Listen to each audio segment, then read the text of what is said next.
उन्होंने स्नातक की पढ़ाई अपनी इलाहाबाद विश्वविद्यालय से पूर्ण की है। दूसरे वक्ता है किशलय सिंह जी, जो कि जेएनयू के विद्यार्थी है और स्नातक उन्होंने बीएचयू से पूरा किया है। तीसरे वक्ता है अनुष्का जी, जो कि जेएनयू के विद्यार्थी है और उन्होंने स्नातक अपना हंसराज कॉलेज डीयू से पूरा किया है। और चौथे वक्ता है आशुतोष जी, जो कि जेएनयू के विद्यार्थी है और उन्होंने स्नातक हिंदू कॉलेज डीयू से पूरा किया है। तो मेरा चारों वक्ताओं से निवेदन है कि वो सबसे पहले अपने अनुभवों को साझा करें संक्षेप में। तो सबसे पहले मैं आमंत्रित करता हूँ धीरज सिंह जी को। धीरज जी मुझे सुन पा रहे हैं?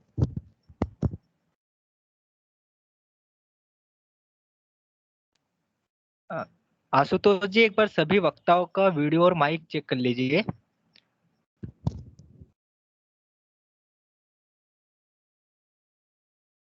जी भैया, अगर उनका माइक बंद है तो उनको कहिए हैंड ऊपर कर लेंगे। हाँ हाँ, एक वैसे बार आप उनका सभी से माइक, कह दीजिए। अगर वक्ताओं को कोई समस्या आ रही हो तो आप अपना हैंड ऊपर कर लीजिए, माइक ऑन हो जाएगा। धीरज का, अनुष्का जी का और किसलई और आशुतोष, इन चारों वक्ताओं का आप माइक ऑन कर दीजिए। जी उनका ऑन हो गया है। धीरज भैया आप ऑन कर लीजिए। धीरज आप जी मुझे सुन पा रहे हैं आप? आप हाँ, एबल हेलो। हैं? हाँ जी, हेलो, हाँ धीरज जी अपना वीडियो भी ऑन कर दीजिए आप। ऑन है, उनका ऑन है वीडियो। ठीक है धीरज जी, तो स्वागत है धीरज जी आपका। नमस्कार। मैं धीरज कुमार सिंह। मैंने 6वीं से 12वीं की अपनी पढ़ाई में अपना परिचय शुरू में थोड़ा दे देता हूँ 1 मिनट में कि मैंने अपनी 6वीं से 12वीं तक की पढ़ाई जवाहर नवोदय विद्यालय बलिया से की। ग्रेजुएशन जैसा कि हेमंत ने बताया केंद्रीय विश्वविद्यालय इलाहाबाद से, और परास्नातक इस समय जवाहरलाल नेहरू विश्वविद्यालय से हो रहा है। आज सबसे पहले तो आप सभी को शुभ संध्या और आगामी परीक्षाओं की ढेर सारी शुभकामनाएं मेरी तरफ से। मैं या मेरे साथी जो आज आपके साथ बैठे हैं यहाँ पे, वे, मेरी आवाज पहुंच रही है सबके पास? जी भैया, आपकी आवाज आ रही है, बिल्कुल क्लियर आ रही है। हाँ, तो मैंने कुछ ऐसे पुस्तकें, जो सबसे पहले महत्वपूर्ण होती है पुस्तकें, तो आप लोगों ने तो काफ़ी लंबा समय बिता लिया है पुस्तकों के साथ। तो पुस्तकों के बताने के संदर्भ में बस यही है कि मेरी तैयारी के संदर्भ में हमने हमेशा की तरह जो आप भी फॉलो करते हैं, सरस्वती पांडे, गोविंद पांडे पुस्तक जो है वो मूलभूत पुस्तक है हिंदी साहित्य के इतिहास, वस्तुनिष्ठ इतिहास को लेकर, और बहुत कुछ समाहित है उसमें। उस पुस्तक को नकारा नहीं जा सकता है। हाँ, हम उसके संदर्भ में ये कह सकते हैं कि थोड़ा अगर हमने उसके संदर्भ में तैयारी कम की है तो हम चूजी बन सकते हैं, मतलब कुछ ऐसे पोर्शन को उसमें छोड़ सकते हैं जो बहुत लेंदी है। दूसरी जो महत्वपूर्ण पुस्तक, जैसे हर कोई बताता है, किसी ने पढ़ा होता है, किसी ने नहीं पढ़ा होता है, रामचंद्र शुक्ल की पुस्तक है। तो अगर आपने वो पुस्तक पढ़ी है तो बहुत अच्छी बात है, और अगर नहीं पढ़ी है तो मैं यही कहना चाहूँगा कि अभी दृष्टि की बुक आपके पास होगी, तो उस दृष्टि के बुक में एक छोटा सा सार जो है वो उसने दे रखा है, तो आप वहाँ से पढ़ सकते हैं। या फिर भी देखिए, पांडे में भी रामचंद्र शुक्ल की बहुत सारी कोटेशन को उन्होंने कोट कर रखा है, तो आप वहाँ भी देख सकते हैं। ये सब तो हुई तैयारी के संदर्भ में किताबों की बात। एक किताब जो मैं प्रेस्क्राइब करना चाहूँगा, और मैं चाहूँगा कि अगर आप लोगों ने उसको पढ़ा है तो बहुत अच्छी बात है, अगर नहीं पढ़ा है तो नया तो है, 1 महीने का समय है आपके पास, तो ये आपके विवेक पर निर्भर करता है, मैं छोड़ता हूँ। ये यूथ कंपटीशन जो आती है पुस्तक, उसने काफ़ी मदद की थी मेरी व्यक्तिगत रूप से। तो यूथ कंपटीशन एक प्रश्न पत्र जो 20 सालों के नेट जेआरएफ का है, उसका एक सॉल्यूशन है उसमें, और प्रश्नों से संबंधित एक सारांश भी उसमें दिया गया है, जैसे उससे रिलेटेड चीज़ें थोड़ा विस्तृत करके। तो आप उसे देख सकते हैं, आपके पास अगर समय हो तो। नहीं तो अगर आपने नहीं पढ़ा है तो आप सरस्वती पांडे, गोविंद पांडे पुस्तक पढ़ रखे होंगे, या इसके अलावा भी कोई पुस्तक पढ़ रखा होगा, तो जैसा कि पूर्व वक्ताओं ने भी आपको बताया होगा कि बहुत सारी पुस्तकों में इधर उधर करने की बहुत आवश्यकता नहीं है। आपने जिस पुस्तक को पढ़ा है उसको गहराई से पढ़ें और बार बार पढ़ें, और प्रयास करिए। जैसे देखिए, हिंदी साहित्य का इतिहास जो रहा है, मेरा अनुभव, मैंने जिस तरह से पढ़ाई की है, तो मैं खुद बताऊं कि मेरा तो लेंदी हो गया। मैंने तो हम लोगों ने तो उतनी पढ़ाई कर ली जिसकी बहुत आवश्यकता थी नहीं।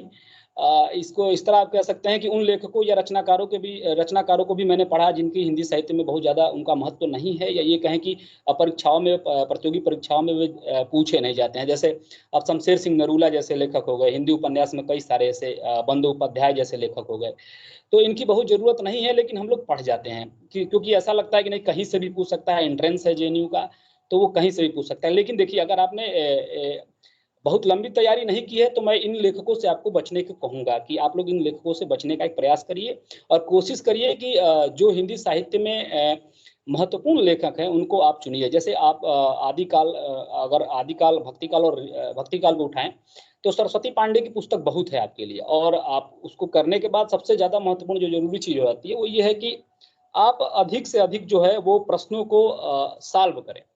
उसको जितना अधिक से अधिक, जैसे आपने आदिकाल पढ़ लिया पूरा गोविंद पांडे से, तो आप आदिकाल के जितने सारे प्रश्न आपके सामने आते हैं वो प्रश्न आप ढूंढने का प्रयास करिए। कुछ नए प्रश्न भी आपको मिलेंगे, ऐसा नहीं है कि पांडे से ही सारे प्रश्न आपको मिल जाएं, तो उन प्रश्नों को लेकर घबराना नहीं है, बस उन प्रश्नों को तैयार करके आगे बढ़ते जाना है। फिर आदिकाल के बाद भक्तिकाल आता है। भक्तिकाल में जितना सरस्वती पांडे में दिया है उतना मैं पर्याप्त समझता हूँ, लेकिन इसके बावजूद कबीर, तुलसी, जायसी और ये जो कवि हैं 3-4, तो ये बहुत महत्वपूर्ण है। इनके विषय में आप 5, 10, 15 मिनट का कोई वीडियो भी देख सकते हैं और इनसे रिलेटेड प्रश्नों पर अधिक ध्यान दे सकते हैं। जैसे सूरदास भी एक मैं भूल रहा था, तो ये 4 बड़े महत्वपूर्ण लेखक हैं भक्ति काल को लेकर। तो इनसे संबंधित आप अतिरिक्त वीडियो भी देख सकते हैं अगर आपके पास समय है, और इनसे अतिरिक्त इनसे जुड़ा जुड़ी जो पंक्तियां है, इनसे जुड़ी जो प्रश्न है, उनको आप कर सकते हैं। इसके बाद रीतिकाल है, तो रीतिकाल को देखिए, आप शुक्ल को पढ़ेंगे तो शुक्ल ने बहुत वास्ट कर दिया है रीतिकाल को। बहुत सारे बहुतेरे ऐसे कवियों को उसमें डाला है जिनसे प्रतियोगी परीक्षाओं में बहुत मतलब नहीं होता है। मैं जिन लोगों को बताना चाहूँगा, जिन रीतिकाल के कवियों को, तो आप देखिए पांडे की पुस्तक में आप पहले जाइए, पीछे जो पंक्तियाँ जिन रचनाकारों की दी हुई है, उन रचनाकारों से संबंधित रचनाओं को ही याद करने के लिए ज़्यादा प्रीफर कीजिए। देखिए, नज़रों के सामने से तो सबको गुजारना है, लेकिन एक होता है कि लिखकर याद करने वाली जो प्रक्रिया है, उसमें आप महत्वपूर्ण लेखकों को चुनिए। अब आप जब रीतिकाल में पहुंचेंगे तो आप चिंतामणि, केशव, मतीराम, उसके बाद जो है बिहारी, धनानंद, इन जैसे लेखकों को आप बेहतर ढंग से, भूषण हो गए, इनको तैयार कर लीजिए। बाकी बहुत फंसने की जरूरत नहीं है, क्योंकि शुक्ल ने जो लिखा है, मेरे साथी भी आएंगे तो बताएंगे कि वो बहुत वास्ट उन्होंने कर दिया है अपने हिंदी साहित्य के इतिहास में रीतिकाल को, तो उसको बहुत लेकर चलने की आवश्यकता नहीं है मेरी समझ से। आपका विवेक अगर चाहता है तो आप पढ़िए, उसके लिए आप स्वतंत्र हैं। इसके अतिरिक्त अब आधुनिक काल है, तो आप सबसे जो ज़्यादा प्रश्न जहाँ से उठाए जाते हैं रीतिकाल से, देखिए वैसे भी 1-2 प्रश्न ही आएंगे, या मुश्किल से 3 या 4, तो 2-3 प्रश्नों में से तो 2 तो प्रश्न ऐसे होंगे जिसका आप आसानी से जवाब दे लेंगे, उसके लिए बहुत घबराने की जरूरत नहीं है। अगर आपने घनानंद, बिहारी को पढ़ा होगा तो 2 प्रश्न तो आपको ऐसे ही हो जाने हैं। इसके अलावा अभी हम जब आधुनिक काल में प्रवेश करते हैं तो कविताएं हैं। कविताओं में भारतेंदु द्विवेदी, प्रगतिवाद के बाद छायावाद के बाद प्रगतिवाद, ये सारी धाराएं जो चली हैं, उनसे संबंधित चीजें आप पढ़िए, और उनसे अधिक से अधिक प्रश्नों का, सिर्फ अब प्रश्न आप जितना अधिक लगाएंगे वो आपके लिए बेहतर होगा। मैं जहां तक इसको समझ पाता हूं कि प्रश्न अधिक से अधिक सॉल्व करिए, पढ़िए, पढ़ना महत्वपूर्ण है। 1 घंटे पढ़िए और 2 घंटे प्रश्न लगाइए, क्योंकि जितने सारे प्रश्न आपके सामने से गुजरेंगे वे आपके लिए सबसे ज्यादा फायदेजनक रहेंगे, मुझे जहां तक लगता है। इसके बाद गद्य साहित्य में जब आप आएंगे तो आपके सामने भाई नाटक, उपन्यास, कहानी, इसके बाद निबंध, आलोचना, ये सारी विधाएं आपके पास मौजूद रहेंगी। और वो पांडे उसके लिए बहुत पर्याप्त है, और पर्याप्त क्या, मैं तो कहता हूं कि बहुत, वो भी अधिक है। तो उसमें भी आप सेलेक्टिव हो सकते हैं, ऐसा नहीं है। आप नेट जेआरएफ के उन लेखकों को उठा सकते हैं, उन लेखकों से संबंधित जो लेखक हैं, जैसे जिनकी कविताएं या जिनकी जिनके उपन्यास नेट में लगे हुए हैं, उन लेखकों को मैं ये नहीं कह रहा हूं कि आप नेट के हिसाब से पढ़िए, लेकिन उन लेखकों से संबंधित जितनी रचनाएं हैं आप उनको जरूर पढ़ लीजिए, क्योंकि वो फायदेजनक रहेगा। जहां तक हम लोग देख पाते हैं अपने प्रश्न पत्र के परिप्रेक्ष्य में भी हमने ये महसूस किया था। बाकी आपकी तैयारी ठीक चल रही होगी। पुस्तकों को लेकर बहुत कंफ्यूज नहीं रहना है। मेरे साथी वक्ता भी मेरे साथ मौजूद हैं, उन्हें भी अपनी बात कहनी है। देखिए, सबकी तैयारी का अपना एक अलग अलग तजुर्बा होता है। कोई ऐसा नहीं है कि जो आपको लगता है कि ये मुझे करना चाहिए, ये जरूरी है, किसी भी वक्ता की चीज सबसे बेहतर लगती है, उसको आप फॉलो करने का प्रयास करिए। ये नहीं है कि सभी लोगों का एक ये है कि नहीं, इनका भी ले लीजिए, उनका भी ले लीजिए, जो आपको लगता है, जो आप में सूट करता है। अब देखिए, पढ़ाई को ही ले लीजिए, कोई बहुत रात तक पढ़ता है, कोई सुबह उठ के पढ़ता है। तो ये अपने अपने पढ़ने का एक तरीका होता है लोगों का। तो आप जो आपको सूट करता है या आपका अपना तरीका सबसे बेहतर है तो आप उसे भी लेके चलिए। मैं तो कहता हूँ अपने तरीके को ही लेकर चलिए, और जो चीज़ें हम लोगों से छूट गई थी वही चीज़ हम लोग बताने की कोशिश करेंगे। कि हम लोग कुछ पुस्तकों पर बहुत ज़्यादा आवश्यकता से अधिक आत्मनिर्भर हो गए थे, तो उनसे आप लोग बचने की कोशिश करिएगा और अधिक से अधिक प्रश्नों को हल करिएगा। हेमंत जी, अब अगले वक्ता को आप बात कहने दीजिए। हाँ, ठीक है धीरज, धन्यवाद धीरज। बाकी फिर जब प्रश्न पूछेंगे फिर आप जवाब दीजिएगा। हमारा अगले वक्ता है किशलय सिंह जी। किशलय, आप सुन पा रहे हैं? हाँ हाँ हेमंत। हाँ, आप सबसे अपने पहले अनुभवों को साझा करते हुए। जी जी। हाँ, मेरा नाम किशलय सिंह और मैंने अपना ग्रेजुएशन बनारस हिंदू यूनिवर्सिटी से किया है।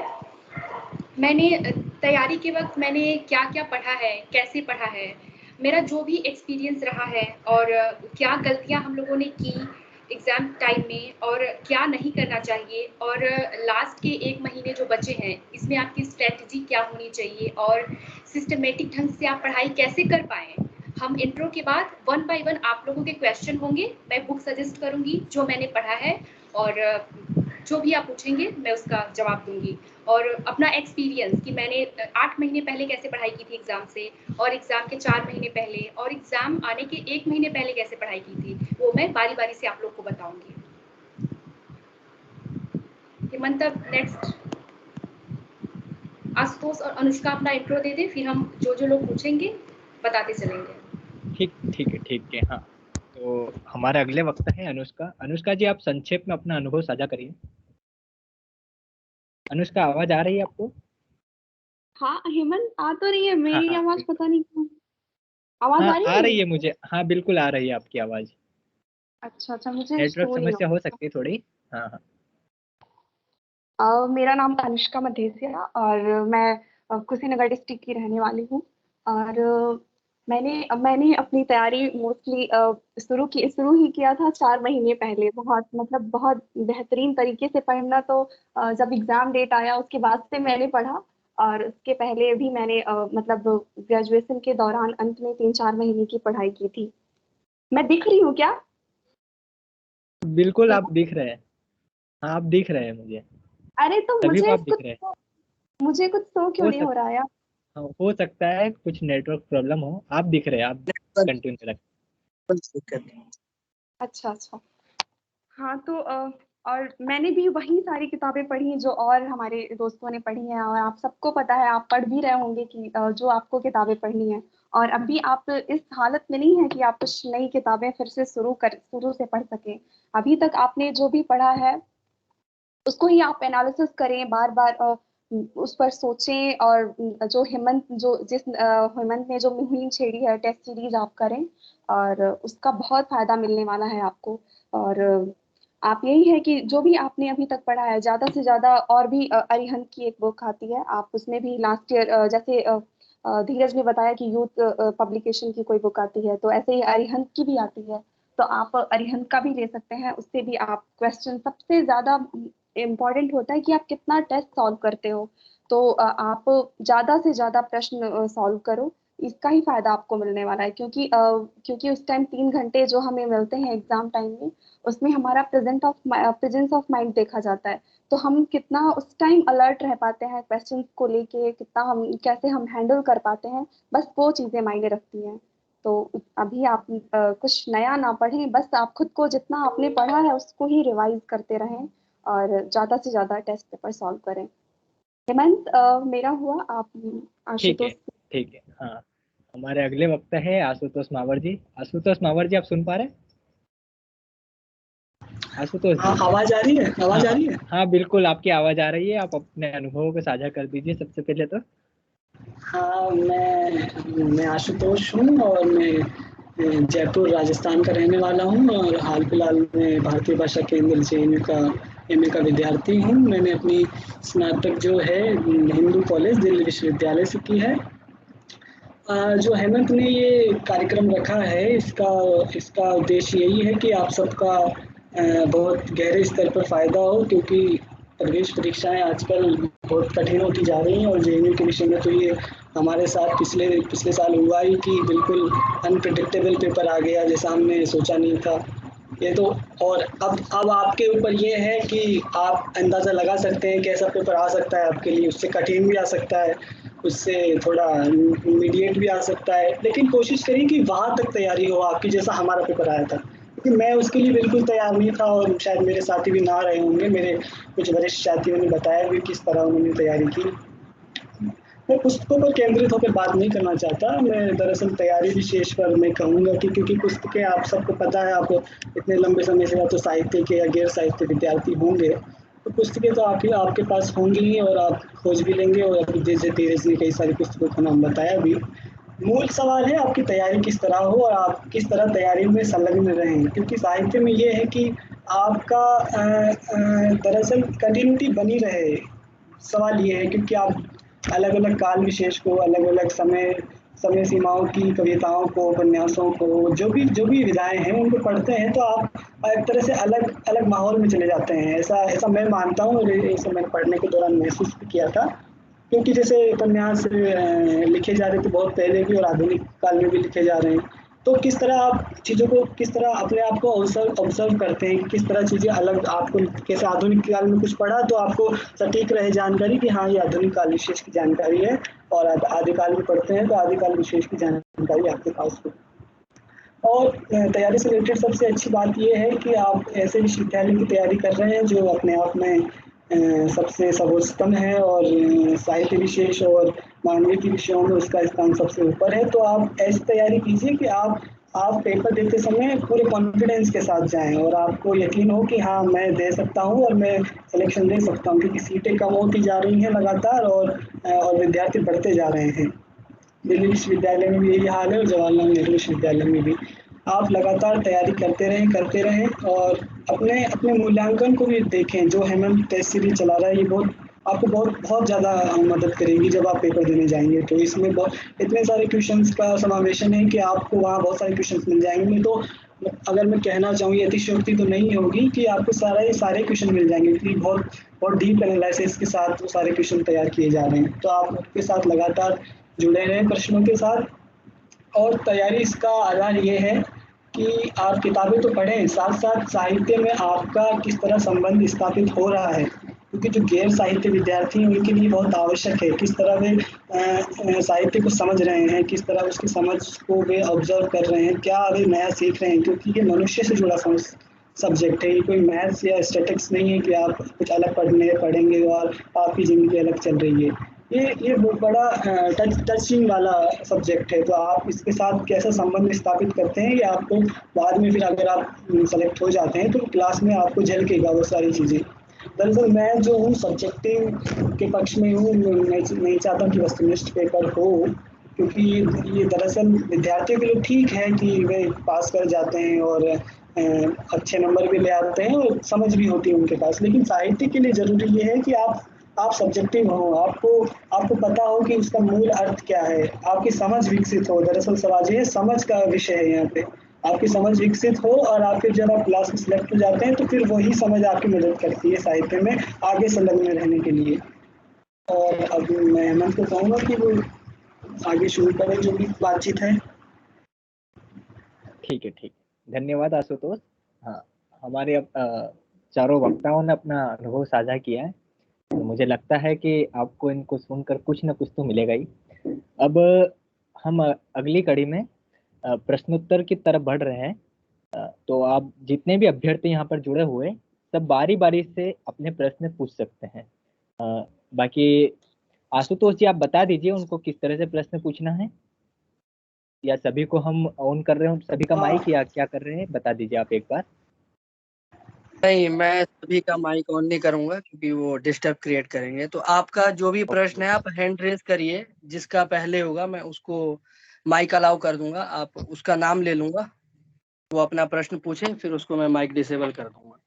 जैसे राज सिंह है पहले, राज सिंह है। हाँ, तो इस तरह से इनको आप अलाउ करते जाइए। राज सिंह, आप अपना प्रश्न पूछ सकते हैं, आपका माइक अलाउ हो चुका है जी। हेलो सर, नमस्ते जी, प्रश्न पूछिए। सर जो अभी मैम ने कहा कि लास्ट के 1 महीने में हमने क्या पढ़ा और क्या गलतियां की, कैसे पढ़ा, थोड़ा इसके बारे में डिस्कशन हो जाए कि लास्ट के 1 महीना। सबसे पहले तो आप लोगों ने अब 1 महीने बचे ही हैं और तैयारी उम्मीद है कि आप लोग की अच्छी हो गई होगी। तो सबसे पहले मैं बुक बता देती हूँ कि क्या-क्या बुक मैंने पढ़ा था और आप लोगों को भी पता ही होगा क्योंकि इससे पहले भी मीट हो चुके हैं, तो मेरी और फ्रेंड लोगों ने बताया होगा आप लोग को बुक। तो रामचंद्र शुक्ल का इतिहास, हिंदी साहित्य का इतिहास, रामचंद्र शुक्ल, ये मोस्ट इम्पोर्टेंट है। एक-एक लाइन इसका मोस्ट इम्पोर्टेंट है। समझिए कि ये लाइन रामचंद्र शुक्ल का इतिहास बुक न होके अपने आप में एक नोट्स है, ओके? और दूसरी बुक है सरस्वती पांडे, गोविंद पांडे, हिंदी भाषा एवं साहित्य का वस्तुनिष्ठ इतिहास। आप लोगों ने पेपर देखा होगा, पहले 2019 का पेपर, 2020 का पेपर, दोनों में बहुत डिफरेंस था ना। 2019 में जितने भी क्वेश्चन पूछे गए थे सिर्फ एक बुक, मात्र एक बुक से, सरस्वती पांडे की बुक से, और 2020 में वही क्वेश्चन और पेपर एकदम अलग नेट लेवल का आ गया था। पांडे से हट के भी बहुत सारे बुक से क्वेश्चन पूछे गए थे। तो हम लोगों ने जब पेपर दे के हम लोग आए और क्वेश्चन काफी सॉल्व किए कि कितना सही है कितना गलत, तो 3-4 बुक से 2020 में पेपर आए थे। तो वो बुक है रामचंद्र शुक्ल का इतिहास, सरस्वती पांडे, गोविंद पांडे, आधुनिक साहित्य की प्रवृत्तियां। ये 3 बुक तो मोस्ट इम्पोर्टेंट है। इन्हीं तीनों बुक से 2020 में क्वेश्चन आए थे। और ज़्यादा से ज़्यादा प्रैक्टिस सेट सॉल्व कीजिए। जैसे हेमंत ने बहुत अच्छा मुहिम छेड़ा है, जिससे आप लोगों को बहुत फायदा हो रहा होगा। क्वेश्चन का लेवल भी काफ़ी अच्छे हैं, एकदम नेट और जेएनयू लेवल के, बीयू बीएचयू लेवल, सारे लेवल का हेमंत का जो टेस्ट सीरीज है काफ़ी फायदा आप लोगों को कर रहा होगा। ज़्यादा से ज़्यादा प्रैक्टिस सेट सॉल्व करें यूट्यूब से या फिर हेमंत के टेस्ट सीरीज से। और ये 3 बुक मेरे समझ से इनफ है, शुक्ल, सरस्वती पांडे और आधुनिक साहित्य की प्रवृत्तियां। और लास्ट के 1 महीने में आपका रिवीजन सिस्टमाइज तरीके से होनी चाहिए। एक दिन भी आप गैप ना करें, लगभग 5, 6, 7, 8 घंटे, या फिर आप जब भी फ्री होते हो अपने काम के अलावा सिर्फ पढ़ाई पर ध्यान दीजिए। लास्ट टाइम में रिवीजन बहुत इंपॉर्टेंट होता है। आपने 7 महीने 8 महीने क्या पढ़ा, कैसे पढ़ा, और अगर लास्ट के टाइम में आप छोड़ देते हैं तो वो सही नहीं होता। तो रिवीजन मोस्ट इम्पॉर्टेंट है। और कोई नई बुक ना पढ़ें। आपने जैसे कि बहुत सारी बुक आती हैं, अनुष्का ने बताया अरिहंत पब्लिकेशंस, पर आपने जो भी बुक पढ़ा हो, किसी ने पांडे पढ़ा है, किसी ने पुनीत राय पढ़ा होगा, तो बस यही है कि आप कोई नई बुक ना पढ़ें। जितना पढ़ा है उसी को रिवीजन करिए, रिवाइज करते रहिए। तो मेरा तो यही एक्सपीरियंस रहा है कि मैंने 3 ठीक है। और हाँ, एक बुक प्लस मैं ऐड करूंगी, दृष्टि की बुक। सभी अभ्यर्थियों से मैं ये भी जोड़ना चाह रहा हूँ, आपका जो भी प्रश्न हो आप नाम भी बता दीजिए कि किस वक्ता से आप पूछ रहे हैं, तो ज़्यादा आसानी रहेगी। हाँ, तो अगले अभ्यर्थी जो भी प्रश्न पूछना चाहे आप हाथ खड़ा कर सकते हैं। अगले अभ्यर्थी का नाम है प्रिंस यादव। प्रिंस यादव, मैंने आपका माइक अलाउ कर दिया, आप पूछिए जो भी प्रश्न है आपका। प्रिंस यादव। हाँ जी सर। हाँ जी सर, प्रश्न मैंने जेडी। हाँ जी सर, बोल रहे हैं, आवाज आ रही है आप लोगों को? हेलो। हाँ जी, आ रही है। हाँ, तो मैंने इस बार 2021 के लिए जेएनयू से हिंदी साहित्य के लिए जो है अप्लाई किया है, फॉर्म डाला है, और हमारा स्नातक इलाहाबाद केंद्रीय विश्वविद्यालय से हुआ है, हिंदी और फिलॉसफी रहा है। तो सर हम ये जानना चाहते हैं कि हमारा जो तैयारी है, तो हमारा हिंदी साहित्य का इतिहास आचार्य रामचंद्र शुक्ल का जो विषय रहा है, तो ये पुस्तक मैं पहले से भी पढ़ते आ रहा हूँ। तो अभी अभी जैसे मैम ने बताया है, किसलय सिंह मैम ने, कि आप ई दृष्टि का पढ़िए हिंदी का, उसके बाद कोई एक बुक का नाम लिया, अभी नाम तो भूल गए हम, नाम बताई थी। तो क्या इसके अलावा जो पेपर सीरीज है हेमंत भैया की वो पढ़े तो क्या हमारा प्रिपरेशन सही लाइन में रहेगा, या 60% तक हम गेन कर सकते हैं इस एंट्रेंस में? क्योंकि इस बार पैटर्न भी चेंज हो गया है, एनटीए हेल्ड करा रही है एग्जामिनेशन को। रिफ्लेक्ट सिंह मैम आप ही से पूछ रहे हैं। एक बार क्वेश्चन फिर से आप रिपीट कीजिए ना, मेरे पास आवाज नहीं आई, थोड़ा नेटवर्क प्रॉब्लम है, फिर से पूछिए।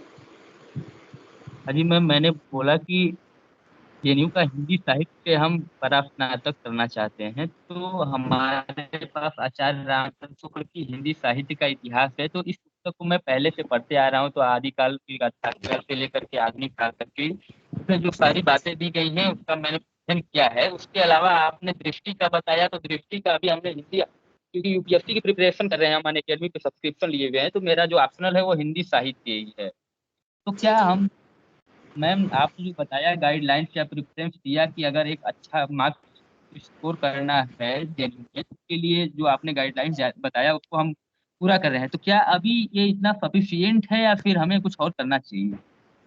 देखिए क्या दृष्टि का साहित्य का जो इतिहास रामचंद्र शुक्ल का और दृष्टि का पढ़ लेते हैं, सिर्फ ये दो कंटेंट, तो क्या मेरा प्रिपरेशन 60-70% तक कैच हो जाएगा? बिल्कुल बिल्कुल। देखिए रामचंद्र शुक्ल का इतिहास पढ़ने के बाद और सरस्वती पांडे पढ़ने के बाद दृष्टि, यही दोनों का मिक्स है। दृष्टि का बुक अगर आप पढ़ेंगे, दृष्टि हिंदी नेट जेआरएफ की बुक, वो जो आप बोल रहे हैं दृष्टि ध्येय वाली, दृष्टि वाली, वो वाली नहीं, दृष्टि एक बुक आती है हिंदी साहित्य से रिलेटेड ही, दृष्टि की बुक।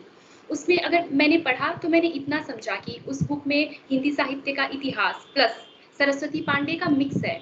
अगर जैसे शॉर्ट कम टाइम में आपको रिवीजन करना हो, शुक्ल का बुक आपने बहुत अच्छे से पढ़ लिया, पर आप रिवीजन जल्दी तुरंत नहीं कर सकते। शुक्ल की बुक काफ़ी टफ भी है और थोड़ा सा लेंथी भी है। तो दृष्टि ये हेल्प करेगा कि आप एंट्रेंस के पहले 10 दिन पहले, 20 दिन पहले में आप कवर कर सकते हैं। दृष्टि इक्वल टू शुक्ल प्लस ये सरस्वती पांडे, गोविंद पांडे।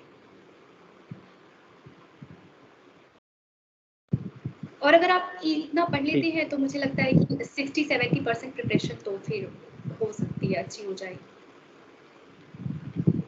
ठीक है, और अगला हाँ, मैं प्रश्न। एक हाँ ठीक है। बोलिए,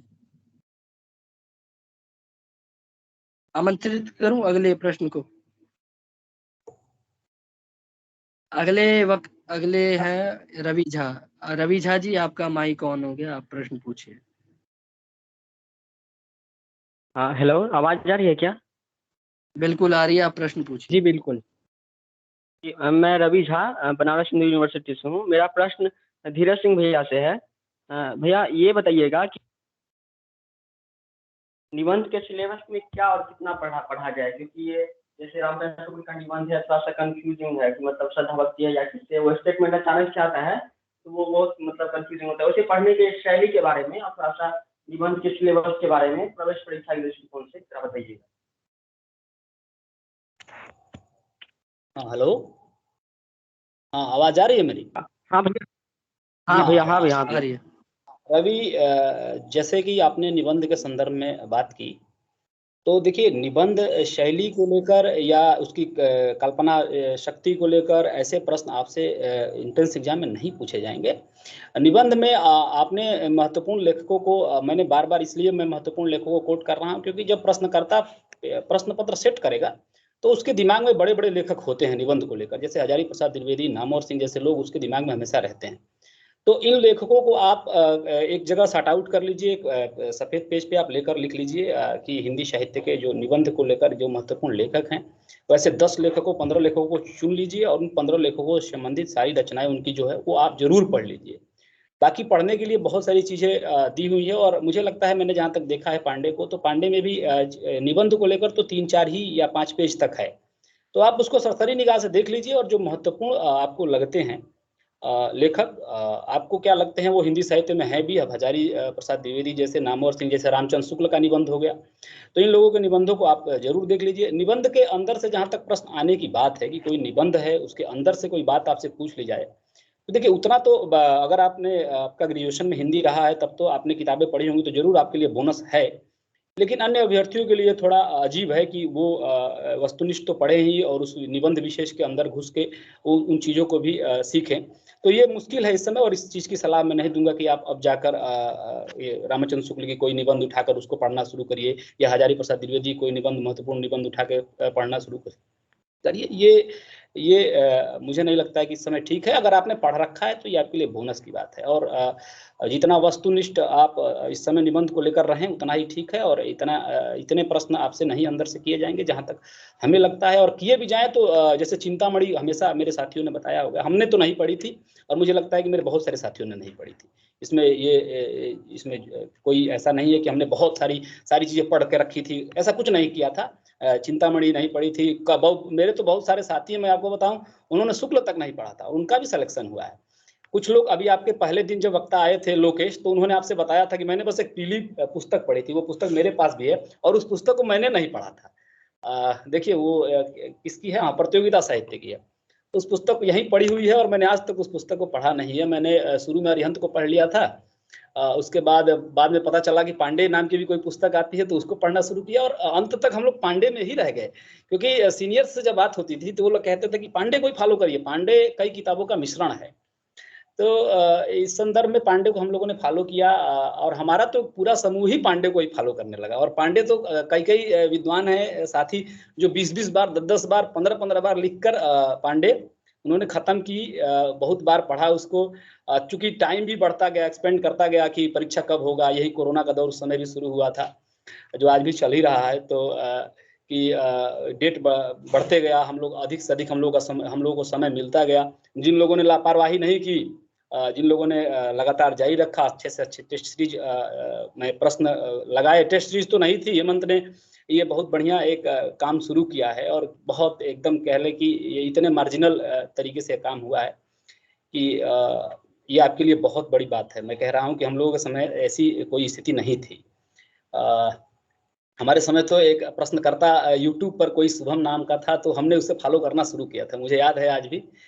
तो वो उनके जो प्रश्न रहे थे शुभम के, तो शुभम के जो प्रश्न थे वो ऐसे थे कि आप उसको लगा कर जाते तो आप 60-65 में ही रह जाते। तो अब उसमें हम लोग 95-98 करते थे। अब डीयू का प्रश्न भी जब बना था, जब प्रश्न पत्र हम लोग डीयू का दिए थे पेपर, तो मेरा तो ठीक सब सही रहा। उसमें मेरे साथ रहने वाले 5 साथियों का भी, उसमें टोटल 7-8 लोगों का 400 में 400 रहा, क्योंकि प्रश्न पत्र ही इतना इजी बन गया था। अब वो मेरिट पता नहीं जेएनयू के पास चली गई। टोटल 10 लोगों का था 400 में 400 डीयू एंट्रेंस। 400 में 400 10 लोगों का था। अब वो प्रश्न पत्र मुझे नहीं पता कि उसकी मेरिट जेएनयू के पास चली गई और जेएनयू ने पता नहीं कैसे प्रश्न पत्र एकदम पलट सा दिया। हम लोगों को बिल्कुल आशा नहीं थी। वो प्रश्न पत्र ऐसा आ गया कि उसके निकलने के बाद हम लोग मतलब कोई भी प्रश्नकर्ता को ऐसा नहीं है कि उसने बधाई दी होगी, सबने लगभग नवाजा ही होगा गालियों वोलियों से कि ये क्या ही कर दिया, इसने तो कैरियर ही चौपट कर दिया। लेकिन ठीक है, जिसने दबाव को झेला, मैं आज भी कहता हूँ कि उस दबाव को जिसने झेला वो आज जेएनयू में है। और बहुत से ऐसे विद्यार्थी रहे जिन्होंने खूब पढ़ाई की थी। मेरे तो साथ कुछ ऐसे विद्यार्थी रहे जो मैं मानता हूं आज भी कि वो जेएनयू में आने के काबिल थे और वो 10-10 15-15 घंटा पढ़ते थे और बहुत ज्यादा पढ़ते थे, लेकिन वो चूक गए क्योंकि वो दबाव को नहीं झेल पाए होंगे। प्रश्न पत्र का ऐसा दबाव था, देखिए 70-72 प्रश्न तो ठीक थे, लेकिन 20-22-25 प्रश्न ऐसे थे बिल्कुल उलझा कर रख दिए थे और ऐसा लग रहा था कि नहीं मेरिट तो पिछली बार 93-94 गई है, इस बार क्या ही हो जाएगा। लेकिन ठीक है, उसी में हम लोग लगे रहे, आपा नहीं खोए, आराम से प्रश्न पत्र को पूरा देखा, बढ़िया से देखा, हल किया। हल करने के बाद वापस आए तो ऐसा लग रहा था कि सिलेक्शन तो नहीं ही होना है। लेकिन जब ग्रुप में डिस्कशन होना शुरू हुआ कि मेरा भी खराब हुआ, तो सबका खराब होना जब शुरू हुआ तो पता चला कि नहीं चांस है, कुछ हो सकता है। तो आप लोगों को प्रश्न पत्र देखकर बिल्कुल घबराना नहीं है। आप लोगों को एक प्रश्न पत्र मैंने भी दिया था, जहां तक मुझे याद है एक प्रश्न पत्र आप लोगों को प्राप्त हुआ होगा। मैंने वो प्रश्न पत्र बनाया था और वो प्रश्न पत्र मैंने अपने पैटर्न को ही फॉलो करके बनाया था, क्योंकि जो धोखा हम लोगों के साथ हुआ था वो कहीं अगर आपके साथ हो जाए तो आप लोग बिल्कुल घबराएंगे नहीं। देखिए कोई भी प्रश्न पत्र बनेगा, अगर 100 प्रश्न उसमें रहेंगे तो 70-75 प्रश्न मैं मान के चलता हूं कि वो आपने पढ़ाई कर रखी होगी और वो आप बिल्कुल सही करेंगे। लेकिन 20-25 जो प्रश्न होते हैं वही दबाव असल में डालते हैं और वो दबाव के चलते हम लोग पूरा प्रश्न ही आसान प्रश्न गलत कर देते हैं। आपको पता नहीं, मेरे कुछ साथियों ने तो जैसे ब्रज भाषा का स्तंभ घनानंद को मान लिया इस दबाव में। तो ये होता रहता है, ये प्रश्न पत्रों का दबाव है कि ऐसे प्रश्न आ गए थे। तो ठीक, मैं चूंकि विषयांतर हो गया लेकिन प्रश्न पत्र से ही जुड़ा मामला था तो मैंने अपनी बात कही। आपके प्रश्न अभी आमंत्रित हैं, आप प्रश्न कर सकते हैं। मैं यहाँ पे एक बात क्लियर करके बात को करना चाहूंगी कि देखिए डीयू का पेपर और जेएनयू का पेपर, अगर पेपर इजी आए तो आप लोग एकदम ओवर एक्साइटमेंट होके ये मत 3 घंटे का पेपर 20 मिनट में करके तुरंत बैठ मत जाइएगा जल्दबाजी में, वहां जल्दबाजी नहीं।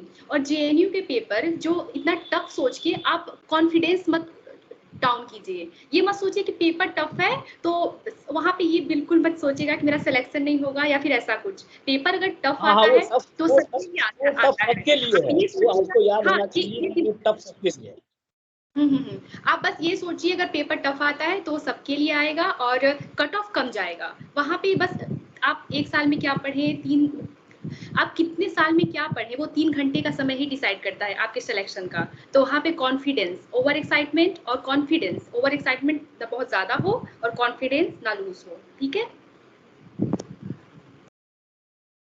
ठीक है, अगला जी अब प्रश्न। अगले प्रश्न पूछक मानव का नाम है प्रियांशु चंद्र मिश्रा। आपका माइक अलाउ हो गया, आप पूछिए। प्रियांशु चंद्र मिश्रा।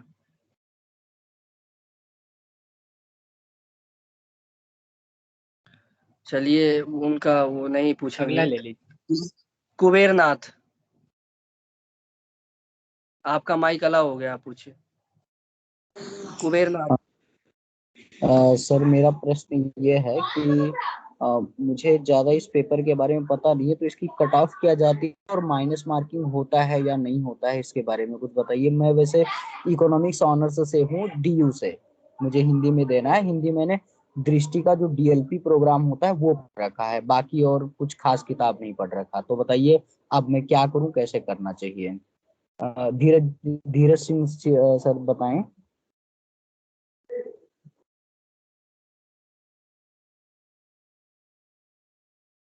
धीरज जी संक्षेप में बता दीजिए थोड़ी डिटेल्स।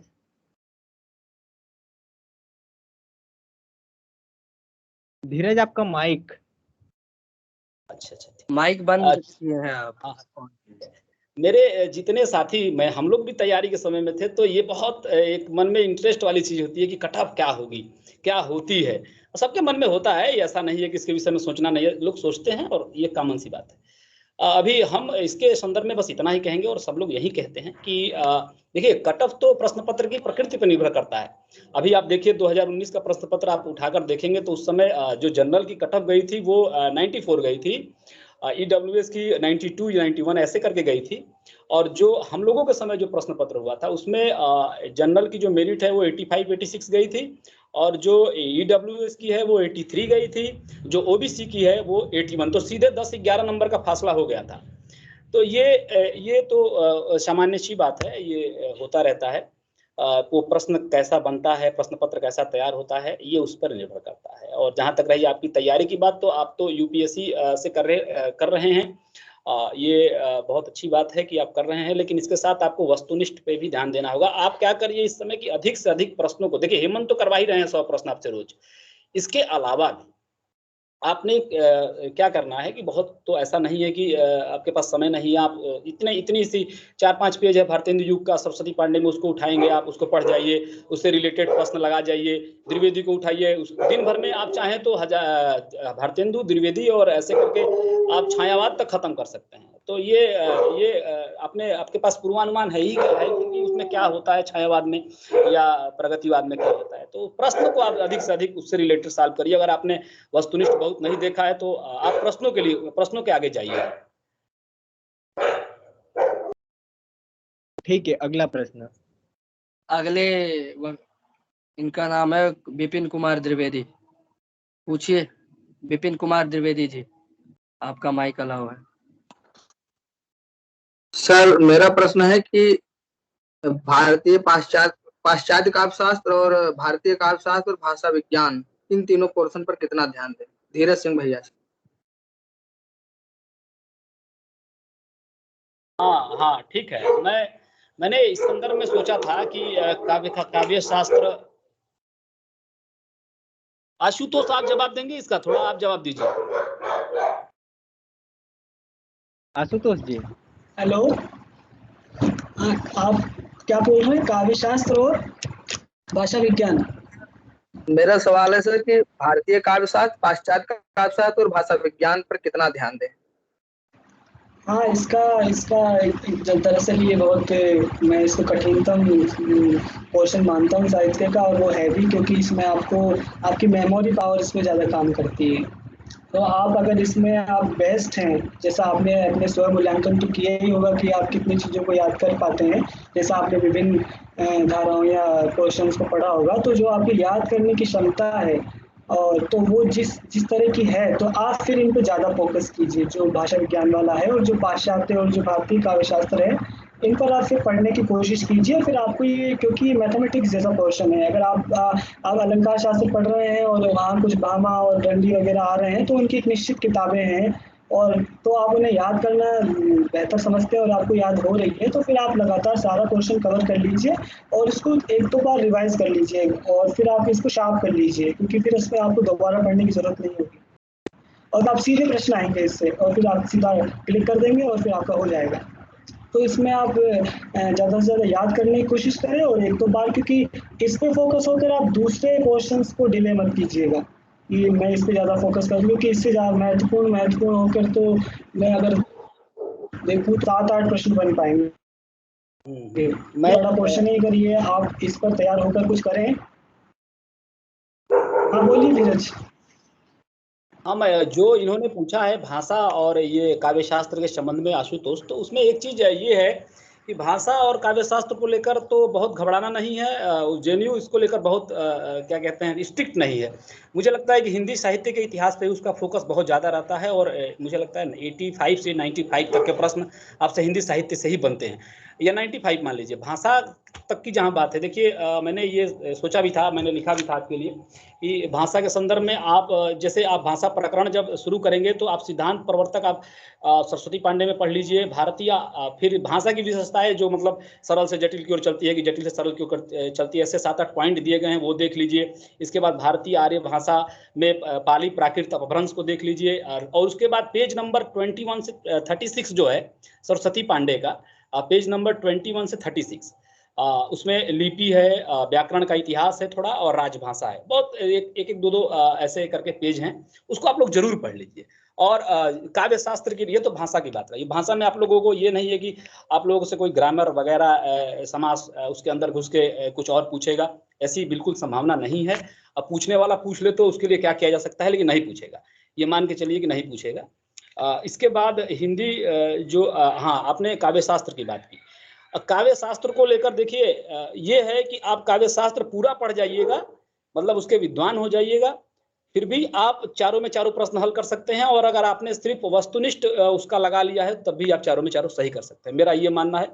तो काव्य शास्त्र को लेकर बहुत चिंतित नहीं होना है, 1 या 2 प्रश्न ऐसे आएंगे और बहुत सरल प्रश्न आएंगे। मेरी ये जहाँ तक मैं समझ पा रहा हूँ काव्य शास्त्र की समझ को लेकर उतना ही बनेगा। अब हम लोग बार बार एक क्या कहते हैं, खाका ही खींच सकते हैं कि ये चीजें हो सकती हैं। प्रश्नकर्ता काव्य शास्त्र का ही हो हमारे रमन सर की तरह, तो वो कुछ भी कर सकता है, लेकिन खैर ऐसा होगा नहीं, क्योंकि जब प्रश्न पत्र बनाया जाता है तो इसका ख्याल जरूर रखा जाता है कि आप किस मीडियम के छात्र हैं, आपसे कैसे प्रश्न पूछे जाएं। तो ठीक है, वो काव्य शास्त्र को लेकर बिल्कुल घबराना नहीं, बहुत आसान प्रश्न रहेंगे और इसको लेकर आप बहुत समय जाया मत करिए, जैसे आशुतोष ने बताया। जी, अगले प्रश्न के लिए चंदन यादव, आपका माइक अलाउ हो गया, आप पूछ सकते हैं। चंदन यादव जी। हेलो जी, मेरा प्रश्न किसले जी से है कि जैसे मैं इलाहाबाद विश्वविद्यालय से स्नातक किया है। स्नातक करने में मेरा विषय हिंदी नहीं रहा है, तो क्या मैं बनारस हिंदू यूनिवर्सिटी के लिए परास्नातक के लिए मतलब हिंदी के लिए अप्लाई कर सकता हूँ? और पारा स्नातक करने के बाद मतलब पारा स्नातक हिंदी के लिए अप्लाई कर सकता हूँ, और Banaras Hindu university Hindi language and literature से बीएड कराती है, तो जिसका हिंदी नहीं रहा है, क्या वो बनारस हिंदू यूनिवर्सिटी के द्वारा हिंदी लैंग्वेज एंड लिटरेचर से बीएड कर सकता है?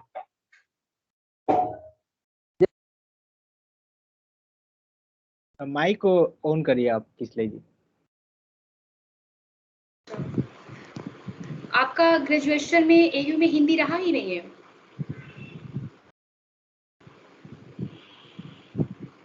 हेलो, इनका हिंदी नहीं रहा है, तो मेरे हिसाब से ये नहीं कर सकते। हाँ, तो बीएचयू में ये रूल है कि बीएचयू में, बस जेएनयू में तो आप हिंदी हो या बीएससी बीए कुछ भी हो, आप फॉर्म भर सकते हैं, एग्जाम दे सकते हैं, पर बीएचयू में ऐसा नहीं है। अगर हिंदी ऑनर्स या फिर 3rd ईयर तक में, 2nd ईयर तक में आपने हिंदी पढ़ा है, तभी आप ये वहाँ पे एडमिशन ले सकते हैं। बीएचयू में हिंदी कंपल्सरी है, हिंदी होना जरूरी है। जी, अगले प्रश्न पूछक का नाम है राज। आज आपका माइक अलाउ कर दिया गया। Hello sir. सर मेरा सवाल धीरज सर से है। सर धीरज सर, आप ये जो बहुत अच्छा मतलब बता रहे हैं कि रीतिकाल से सिर्फ 4 क्वेश्चन आएंगे, काव्य शास्त्र से 1-2 सवाल आएंगे, तो ऐसे ही हमारा आधुनिक काल और ये मतलब कि आदिकाल, भक्ति काल, सर जैसे कि आप बोल रहे हैं ना इम्पोर्टेंट लेखक या इम्पोर्टेंट उपन्यास, सर थोड़ा सा इसको विस्तृत तो बता दीजिए कि कितने क्वेश्चन किस टॉपिक से कवर होंगे। और सर ये जो अभी आपने बताया ना कि सर ये प्रतियोगिता साहित्य और सर ये अरिहंत और सर यूथ कंपटीशन, सर क्या इनका पीडीएफ मिल सकता है? और धीरज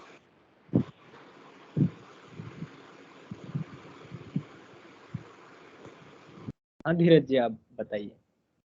हाँ, मैं इस संदर्भ में आपसे ये कहूँगा कि जहाँ तक इम्पोर्टेंट पोर्शन की बात रह गई, देखिए तैयारी में 2 तरह के लोग होते हैं। ये तो सामान्य सी बात है, जो एक लंबे समय से तैयारी करते हुए आते हैं। जैसे हम लोगों में तैयारी कुछ लोगों ने 3rd ईयर के शुरू में ही करनी शुरू कर दी थी। कुछ लोग बाद में आते हैं और कुछ लोग अंतिम 3 महीने में आते हैं। तो अब देखिए सिलेक्शन ऐसा है कि किसी का भी हो सकता है। ऐसा नहीं है कि जो लंबे समय से पढ़ रहा है, साल 1.5 साल से, उसी का होगा, या जो 6 महीने से शुरू किया उसका होगा, या 3 महीने से शुरू किया उसका होगा। किसी का भी हो सकता है, क्योंकि हिंदी साहित्य में जो वस्तुनिष्ठ प्रश्नों की जो ये श्रृंखला या प्रश्न पत्र जो बनाए जाते हैं, वो आपकी आंखों के सामने से कितना गुजरा हुआ है वो वस्तुनिष्ठ प्रश्न, ये बहुत ज्यादा मायने रखने वाली बात है। हो सकता है कि आपने कोई पुस्तक पढ़ी हो और उसी से बहुत सारे प्रश्न आपकी आंखों के सामने से गुजर जाएं प्रश्न पत्र में। तो ये सामान्य सी बात है। तो अब महत्वपूर्ण पोर्शन की बात आपने की, तो मैंने महत्वपूर्ण पोर्शन ही बताया। जब मैंने भाषा की बात की तो उसमें बहुत महत्वपूर्ण पोर्शन ही बताया, बाकी सारी चीजें आप छोड़ दीजिए। हिंदी साहित्य की लेखन परंपरा में जब आप आएंगे तो आपको काल विभाजन और नामकरण जैसी चीजें पढ़नी है। आदिकाल में जितना दिया गया है गोविंद पांडे में उतना पर्याप्त है, उसको पढ़िए। अतिरिक्त प्रश्न आप लगाते रहिए। भक्ति काल में कबीर, जायसी, तुलसी और सूरदास को खूब पढ़िए। इनसे संबंधित प्रश्न अधिक से अधिक लगाने का प्रयास करिए। रीति, अब देखिए कुछ चीजें तो फैक्चुअल होती हैं, जैसे किसने कविराज शिरोमणि की उपाधि दी, राजा रासिक गौड़ की उपाधि किसने किसको दी, तो ये सब चीजें तो आपको सरस्वती में पढ़नी ही है।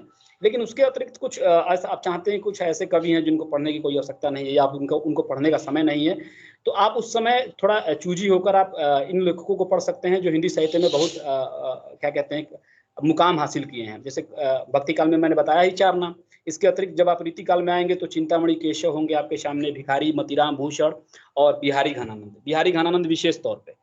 आधुनिक काल में भरतेंदु युग, द्विवेदी युग, आप कई लेखकों को उसमें भी, राय प्रसाद देवी पूर्ण, ऐसे लेखकों को बहुत पढ़ने की आवश्यकता नहीं है।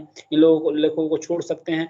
प्रगतिवाद में आप बाबा नागार्जुन और केदारनाथ अग्रवाल, त्रिलोचन, 3 लोगों पे फोकस रहिएगा। बहुत काम के लोग हैं। इन लोगों से प्रश्न बन सकता है। नामवर सिंह को भी आप जहां भी देखिएगा तो नामवर सिंह को जरूर ऐसे हाइलाइटर लगा लीजिएगा, क्योंकि नामवर सिंह जवाहरलाल विश्वविद्यालय में विभाग के, हिंदी विभाग के वो हेड भी रहे हैं। देखिए किसले दिखा भी रही हैं आधुनिक साहित्य की प्रवृत्तियां। तो नामवर सिंह को जहां भी आप देखें, जैसे पांडे में आपने देखा, या कोई वस्तुनिष्ठ आप लगा रहे हैं प्रश्न पत्र तो उसमें अपने नामवर सिंह को देखा। तो नामवर सिंह तो इनके विशेष हैं भैया। नामवर सिंह इसलिए विशेष हैं कि उस विश्वविद्यालय से जुड़े भी हैं और हिंदी साहित्य में बड़ा नाम है उनका। एक कह लीजिए कि एक अमर पुरुष हैं। तो उनको ज्यादा ध्यान रखिएगा। रामधारी सिंह दिनकर हो गए, हिंदी साहित्य में बड़े कवि हैं, उनको जरूर ध्यान रखिएगा। तो ये मैंने देखिए, पढ़ना तो लोग सरसरी निगाह से तो सबको देखते हैं, लेकिन आपने पूछा कि मेन पोर्शन क्या हो सकता है, तो उसको एक मोटा माटी मैंने जो बताने की कोशिश की वो यही है कि आप इन लेखकों पर जरूर ध्यान दीजिए। इसके अलावा मैंने लेखकों की एक लिस्ट बना रखी थी अपनी तैयारी के समय, वो वहाँ है, मैं उसका फोटो खींच के हेमंत को भेज दूंगा। वो हेमंत आप इनके पास पहुंचा दीजिएगा, क्योंकि ऐसे लोगों के पास ये चीजें पहुंचेगी, तैयारी थोड़ी कम रही है। ठीक है, अगला प्रश्न। अगला प्रश्न पूछिए आकांक्षा जी, आप पूछ सकती हैं, आपका माइक डिसेबल होगा। हेलो भैया, मेरा प्रश्न ये है कि मैं ये टेस्ट सीरीज सॉल्व कर रही हूँ, तो इसमें क्या हो रहा है कि 2 ऑप्शन तो पक्का लग रहा है कि ये नहीं होंगे, बट 2 ऑप्शन में बहुत कंफ्यूजन होता है, तो वो बता दीजिए आप 2 ऑप्शन वाला कैसे कंफ्यूजन दूर करें, 50-50 वाला।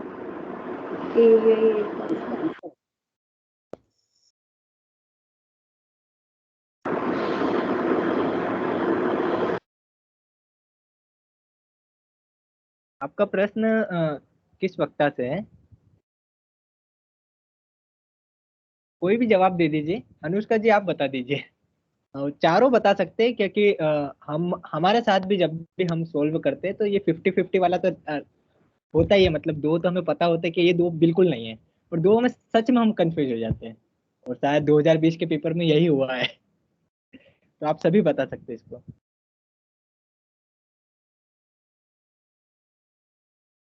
अनुष्का का माइक आप देख लीजिए आशुतोष। भैया जितने भी वक्ता है सबका माइक खुला हुआ है, वो अपनी ओर से ऑन करके बोल।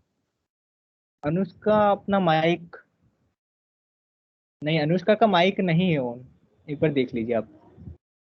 धीरज जी आप बता दीजिए।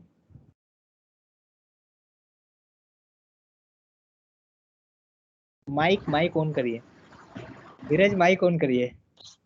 हाँ हाँ आशुतोष, मैं हेमंत कह रहा हूँ कि इसको आशुतोष बताएंगे, क्योंकि आशुतोष मेडिटेशन वाले आदमी हैं, तो वे इस चीज को बढ़िया से बता पाएंगे कि अंतिम दो में किस एक को चुना।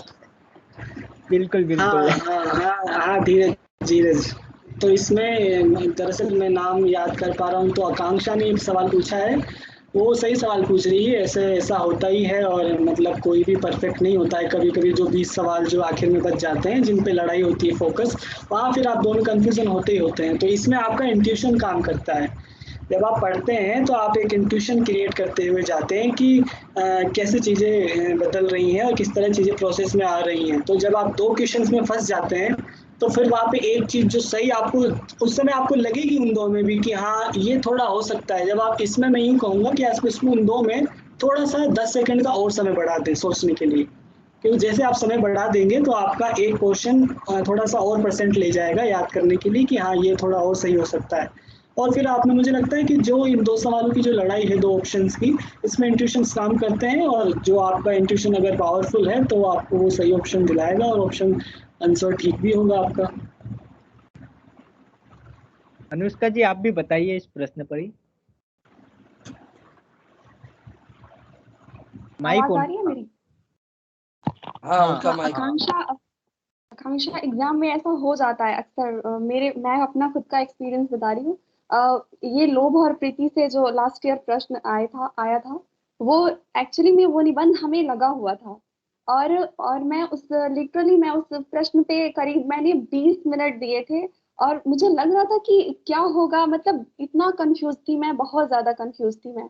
लेकिन अंततः आपको क्या करना होता है कि आप उस पर बहुत मतलब आपने अगर पढ़ा है ना, तो वो आपके अवचेतन में जरूर होगा। आप उसको बहुत मतलब एनालिसिस करें, थोड़ा बार बार उस चीज को सोचें।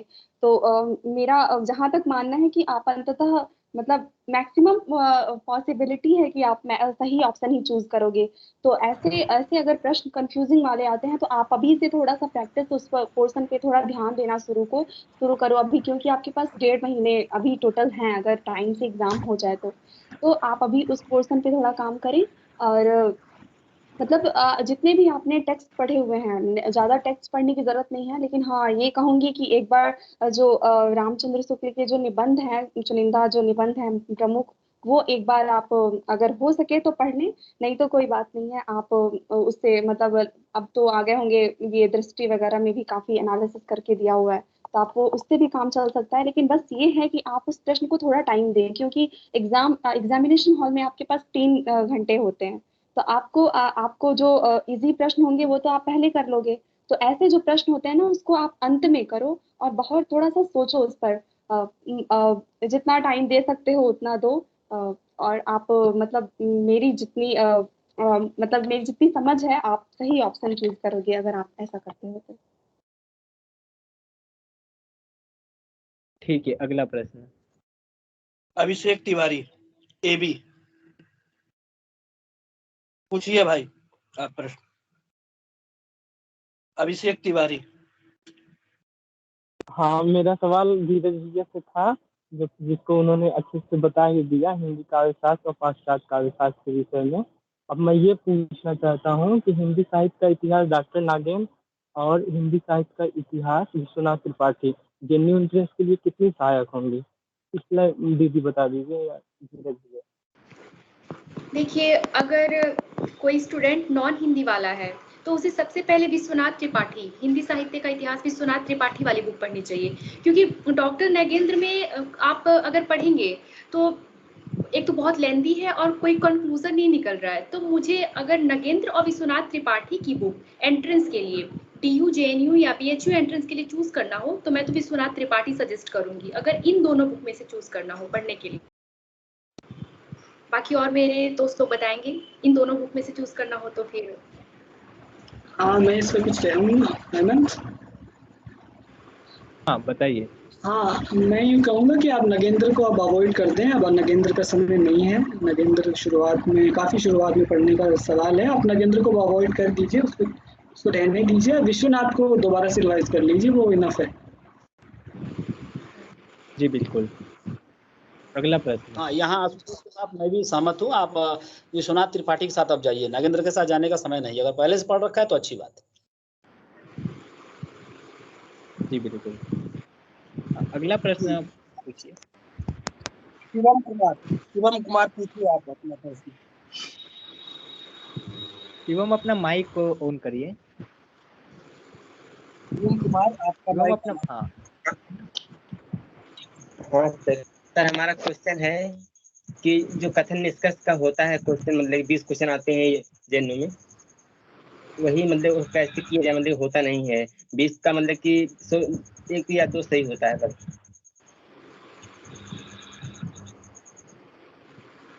हेलो। हाँ आप धीरज जी बताइए, आपका प्रश्न एक बार और फिर से दोहरा दीजिए, शायद सही से सुन नहीं पाए। क्वेश्चन आता है 20 क्वेश्चन, सॉल्व करें कि मतलब हो जाए 20 में हो जाए 18।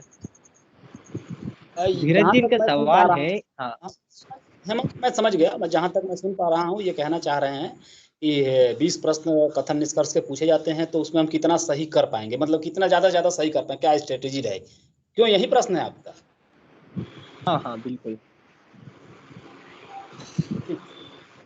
तो इसमें देखिए, कथन निष्कर्ष को लेकर तो आम धारणा यही है कि उसके लिए आपको सब्जेक्टिव बहुत सारी पुस्तकें उनको पढ़ना होता है, तो वो तो है नहीं इसमें। लेकिन पांडे के लिए ये है कि उसमें बहुत सारी पुस्तकों का निचोड़ एक है। बच्चन सिंह के भी कुछ कथन कोट किया उन्होंने, नामोर के भी कुछ कथन कोट किया उन्होंने, अन्य देखो रामचंद्र शुक्ल के कथनों को तो बहुत बार बार कोट किया उन्होंने।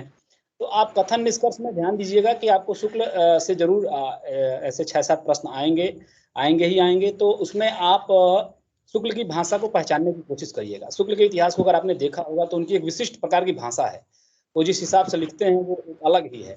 तो इस तरह से आप जो को पकड़ सकते हैं। और कथन निष्कर्ष के संदर्भ में जहाँ तक मैं कह पाऊंगा कि इसमें तो सब्जेक्टिव बहुत सारी पुस्तकें चूंकि हम लोगों ने भी नहीं पढ़ी थी, तो इस पे बहुत ज़्यादा ज्ञान देना कि नहीं ये कर लेंगे, वो कर लीजिए, आप वैसे कर लीजिएगा। बस एक चीज़ ये है कि केवल जैसे किसी कथन में आ गया कि केवल उन्होंने ही किया, तो केवल जैसे प्रश्नों से बचिएगा, क्योंकि उसमें ज़्यादातर गलत है। केवल नहीं होता है, ऐसा नहीं होता है, मतलब उसमें केवल आ गया तो आप उसको उस कथन को गलत मान लेंगे। इस तरह से आप चलने की कोशिश करिएगा। और बाकी तो बहुत ज़्यादा वो उसके लिए बहुत पढ़ाई करने की आवश्यकता होती है। बहुत सारे पुस्तकों को देखिए, आशुतोष मुस्कुरा भी रहे हैं कथन निष्कर्ष ने इनको भी परेशान किया होगा परीक्षा में। तो कथन निष्कर्ष के लिए 20 प्रश्न ऐसा नहीं है कि शिवम जी की 20 प्रश्न ही आएंगे, हो सकता है कि 5 ही आए, हो सकता है 10 ही आए, हो सकता है कि 25 भी आ जाए। तो इसके लिए बहुत घबराने की आवश्यकता नहीं है। आप अपने पूर्वानुमान एक दिमाग जितना आपका हो सके काम करें परीक्षा में, और देखिए काम करेगा। ऐसा नहीं है कथन निष्कर्ष में आपसे सारे ही प्रश्न ऐसे पूछ लिए जाएंगे जो आपने किसी पुस्तक से पढ़ी नहीं, या वस्तु आपको हेमंत करवा रहे हैं उससे आए ही ना, वो आएगी। तो कथन निष्कर्ष से संबंधित प्रश्नों के लिए यही है मैंने जहाँ तक महसूस किया है कि देखिए अब इसमें तो ये है कि तुक्का मारने की स्ट्रेटेजी जैसी कुछ है नहीं कि आप देखिए, ज्यादातर तो मैंने जहां तक महसूस किया है ये काम की चीज नहीं है, लेकिन अपनी एक फीलिंग बता रहा हूं कि पहला विषय दूसरा विषय इस तरह ज्यादा हो जाता है कथन निष्कर्ष में कि पहला कथन विषय दूसरा कथन विषय। हाँ, आपको कहीं लगता है कि नहीं ये तो हो नहीं सकता है, तो वहां आप जरूर गलत के लिए जाइएगा। तो ये यहाँ तक जहाँ तक, और किसले इस संदर्भ में ज्यादा बेहतर बताएंगी, क्योंकि वे बनारस हिंदू यूनिवर्सिटी से पढ़ी हैं और उन्होंने वस्तुनिष्ठ खूब सारी पुस्तकों को पढ़ा है। देखिए, जहाँ तक मेरा अनुमान है कथन व निष्कर्ष के लिए, तो फिर अगर आपने रामचंद्र शुक्ल के इतिहास को पढ़ा है, पांडे को पढ़ा है, अच्छे से पढ़ा है, तो आप कुछ चीजें समझ पर भी होती हैं। जैसे हमारे एग्जाम में आया था 2020 में कि श्रद्धा और योग का नाम भक्ति है, और मतलब इसी शायद ये गलत कथन आया था कि श्रद्धा और योग का नाम कुछ गलत करके आया था। तो कुछ चीजें समझ पर भी होती है। अगर थोड़ा सा बिल्कुल चेंज कर दिया था, थोड़ा सा, हाँ, थोड़ा सा चेंज कर दिया था। पर अगर आप ये सोचेंगे कि श्रद्धा और योग का नाम भक्ति होता है, और आप शुक्ल को, पांडे को, दृष्टि को अगर आप ध्यान से पढ़े होंगे तो आप जरूर सॉल्व कर ले जाएंगे। पर हाँ, इन ऐसे क्वेश्चनों को बहुत ध्यान से समझने और पढ़ने की जरूरत होती है। तर्क व कथन, तर्क तो आप बहुत ध्यान से समझिए पढ़िए, क्योंकि नॉर्मल क्वेश्चन होते हैं तो आप, और जो क्वेश्चन पहले आपको आ रहा है उसे आप सॉल्व कर लीजिए, और जो नहीं आ रहा है उसके लिए आप टाइम दीजिए। ये नहीं कि अगर आप टफ क्वेश्चन देख रहे हैं ना, तो माइंड लगाने की कोशिश कीजिए कि ऐसा कैसे हो सकता है या नहीं हो सकता है। और हमारे टाइम में जितने भी कथन आए थे सब रामचंद्र शुक्ल के निबंध चिंतामणि से आए थे। तो मैं एक बार ये कहूंगी कि अभी 1 महीने टाइम है, आप लोगों ने, बहुत लोगों ने पढ़ा भी होगा चिंतामणि निबंध, क्योंकि सजेशन तो आप लोग को बहुत सारे सीनियर्स ने दिया होगा कि रामचंद्र शुक्ल का चिंतामणि एक बार आप पढ़ लीजिए। जैसे कविता क्या है, श्रद्धा और भक्ति, और लोभ और प्रीति, 2-4 निबंध तो आप लोग पढ़ लीजिए। 5-6 दिन में तो आप लोग पढ़ लेंगे, तो काफी समझ विकसित होती है शुक्ल के निबंधों को पढ़ने से। और मैं एक बात और कहना चाहूंगी कि इस बुक को आप पढ़ लीजिए। इससे 5 क्वेश्चन आए थे हमारे एग्जाम में। नामवर सिंह, आधुनिक साहित्य की प्रवृत्तियां, पतली सी बुक है, ये देखिए, आप इसे 2-3 दिन में पढ़ जाएंगे। इसे जरूर पढ़ लीजिए, 5 क्वेश्चन आए थे इससे, चिंतामणि और नामवर सिंह। कुछ इंपॉर्टेंट निबंध को आप देख लीजिए। जी, 80 रुपए की आती है नामवर सिंह, ज्यादा महंगी नहीं है, खरीद लीजिए। अगले है विकास। हेमंत, मैं यहाँ कहना चाहूंगा, सभी जितने मेरे साथी मित्र जितने जुड़े हैं अभी प्रतियोगी छात्र, प्रश्न मैंने ज्यादातर ये देखे हैं कि कथन निष्कर्ष करके सारे वक्ताओं से आप ये पूछते हैं, और कथन निष्कर्ष का बेवजह बहुत अधिक लोड ले रहे हैं। इस चीज से बचिए आप, क्योंकि कथन निष्कर्ष का केवल आप दबाव लेकर चलेंगे परीक्षा में तो आप बिखर जाएंगे। देखिए, मैं आपको छोटी बात बताता हूँ। जब हम जेएनयू के एग्जाम में बैठे थे तो 75 से 80 प्रश्न ऐसे आए थे जो सामान्य थे, थोड़ा सा दिमाग लगाने की जरूरत थी और वो कर जाते हम लोग। 20-22 प्रश्न जो कथन निष्कर्ष के बने थे, तो आप देखिए ना, आप थोड़ा सा मस्तिष्क का प्रयोग करके देखिए। अब कट ऑफ ही 80, 82, 85 के करीब गई है, तो आप उन 80 प्रश्नों को भी तो देखिए जो आपके काम की हैं। आप कथन निष्कर्ष के 20 प्रश्नों में आप कितने भी बुरे होंगे हिंदी साहित्य में, मैं ये मान के चलता हूँ कि कम से कम आप 7-8 सही करेंगे, बिल्कुल करेंगे। तो इसके लिए घबराना नहीं है बिल्कुल किसी भी विद्यार्थी को कि कथन निष्कर्ष कथन निष्कर्ष, इतना हवा मत बनाइए इस चीज का। आप उन 75-80 प्रश्नों को भी देखिए जो बेहद जरूरी हैं और काम के हैं। कथन निष्कर्ष के लिए कोई ऐसा नहीं है कि कोई आपको ये कह देगा कि नहीं कथन निष्कर्ष ऐसे तैयार कर लीजिए, वैसे तैयार कर लीजिए। मान लीजिए मैं आपको एक छोटा सा उदाहरण देता हूँ। अब बच्चन सिंह की पुस्तक जो है आधुनिक हिंदी साहित्य का इतिहास है, उसी से उसने कथन निष्कर्ष 4-5 बना दिए, तो आप क्या करेंगे? आपने तो रामचंद्र शुक्ल पढ़ा है, तो उसके लिए आप क्या कर पाएंगे? बस यही है कि आप पहले उन 80 प्रश्नों या कोई भी ऐसा प्रश्न जो आपको सरल लगता है उसको पहले करिए, और उन प्रश्नों को अंतिम में रखिएगा, और उन पे खूब अपने मस्तिष्क का जितना प्रयोग हो पाए सुंदर ढंग से उसका करिएगा, और आपका जो दिल कहे उसका उत्तर दीजिएगा, उस तरीके से लगाइएगा। और कथन निष्कर्ष के लिए कोई ऐसी थ्योरी नहीं बनी है अभी तक, जहां तक मैं जानता हूं, कि वो आपको पूरी तरीके से संतुष्ट कर पाए। मैंने वही कहा कि कुछ चीजें समझ पर होती हैं। आप तर्क व कथन पढ़िए और समझने की कोशिश कीजिए कि क्या ऐसा हो सकता है, या व्याख्या करता है कि नहीं करता है। बार बार बहुत ध्यान से क्वेश्चन पढ़िए। तर्क व कथन आप बहुत ध्यान से पढ़ेंगे, समझेंगे, तभी सही जवाब दे पाएंगे। जी बिल्कुल सही। अगला विकास कुमार, अब माइक ऑन कीजिए आप अपना, आप अलाउ कर दिया। हेलो, मेरा प्रश्न आशुतोष जी से है।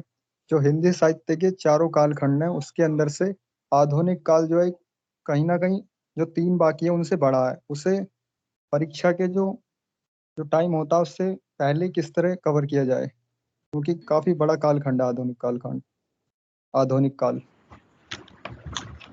हाँ, आपने सही सवाल पूछा। इस पे मैं, अगर जब मीट खत्म होती तो इसमें मैं बोलने वाला था, अगर प्रश्न नहीं आता तो। दरअसल सवाल ये है कि आप आधुनिक काल सबसे बड़ा है और इस पे आपको ज़्यादा फोकस करने की ज़रूरत भी और आपको करनी भी है इस समय, क्योंकि वहीं से ज़्यादा प्रश्न आएंगे जहाँ तक मैं सोचता हूँ। तो आप ऐसा काम कीजिए, अगर आपने शुरुआत के कालखंड कर लिए हैं तैयार और नहीं भी किए हैं तो आप भारतेंद्र युग से आप शुरू कर दीजिए और फिर अभी तक आ जाइए आप करते करते जितना भी आपके पास समय हो करने का, और दोबारा से फिर से पिछले कालखंडों को रिवाइज करने का, क्योंकि जो आधुनिक कालखंड है उसमें सारी विधाएं शामिल हैं, उसमें सभी नए लेखक भी शामिल है, उसमें पुराने लेखक भी तो शामिल है। भारतेंद्र युग से अगर हम प्रगतिवाद तक आए भी तो उनको आप बहुत गहरे स्तर पर पढ़ाई शुरू कीजिए उनकी, क्योंकि वो महत्वपूर्ण कालखंड है। वहीं से आलोचना पूछी जाएगी, वहीं से निबंध पूछे जाएंगे, वहीं से कविताएं पूछी जाएंगी। और अगर आप ज़्यादा फोकस करना चाहते हैं तो आप कविता और आलोचना को पकड़िए आधुनिक काल में, और क्योंकि वहाँ से जो अभिकथन और तर्क के भी प्रश्न बन जाएंगे और कविता का जो ऐसे जैसे सीधे सपाट कविताएं पूछ ली जाती हैं तो सवालों में कि किसकी कविता है, तो आप वहाँ पे भी ज़्यादा फोकस कर पाएंगे इस वजह से। तो मेरा मानना ये है कि आप जल्द से जल्द उस पर काम शुरू कीजिए और ज़्यादा समय दीजिए उसे, बाकी कालखंडों पे तो उससे ज़्यादा समय दीजिए। ठीक है।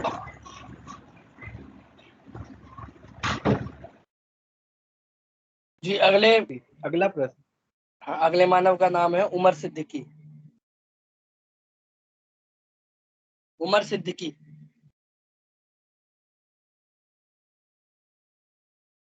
हेलो। हाँ जी बोलिए, प्रश्न पूछिए। हाँ ये मेरे दो प्रश्न थे।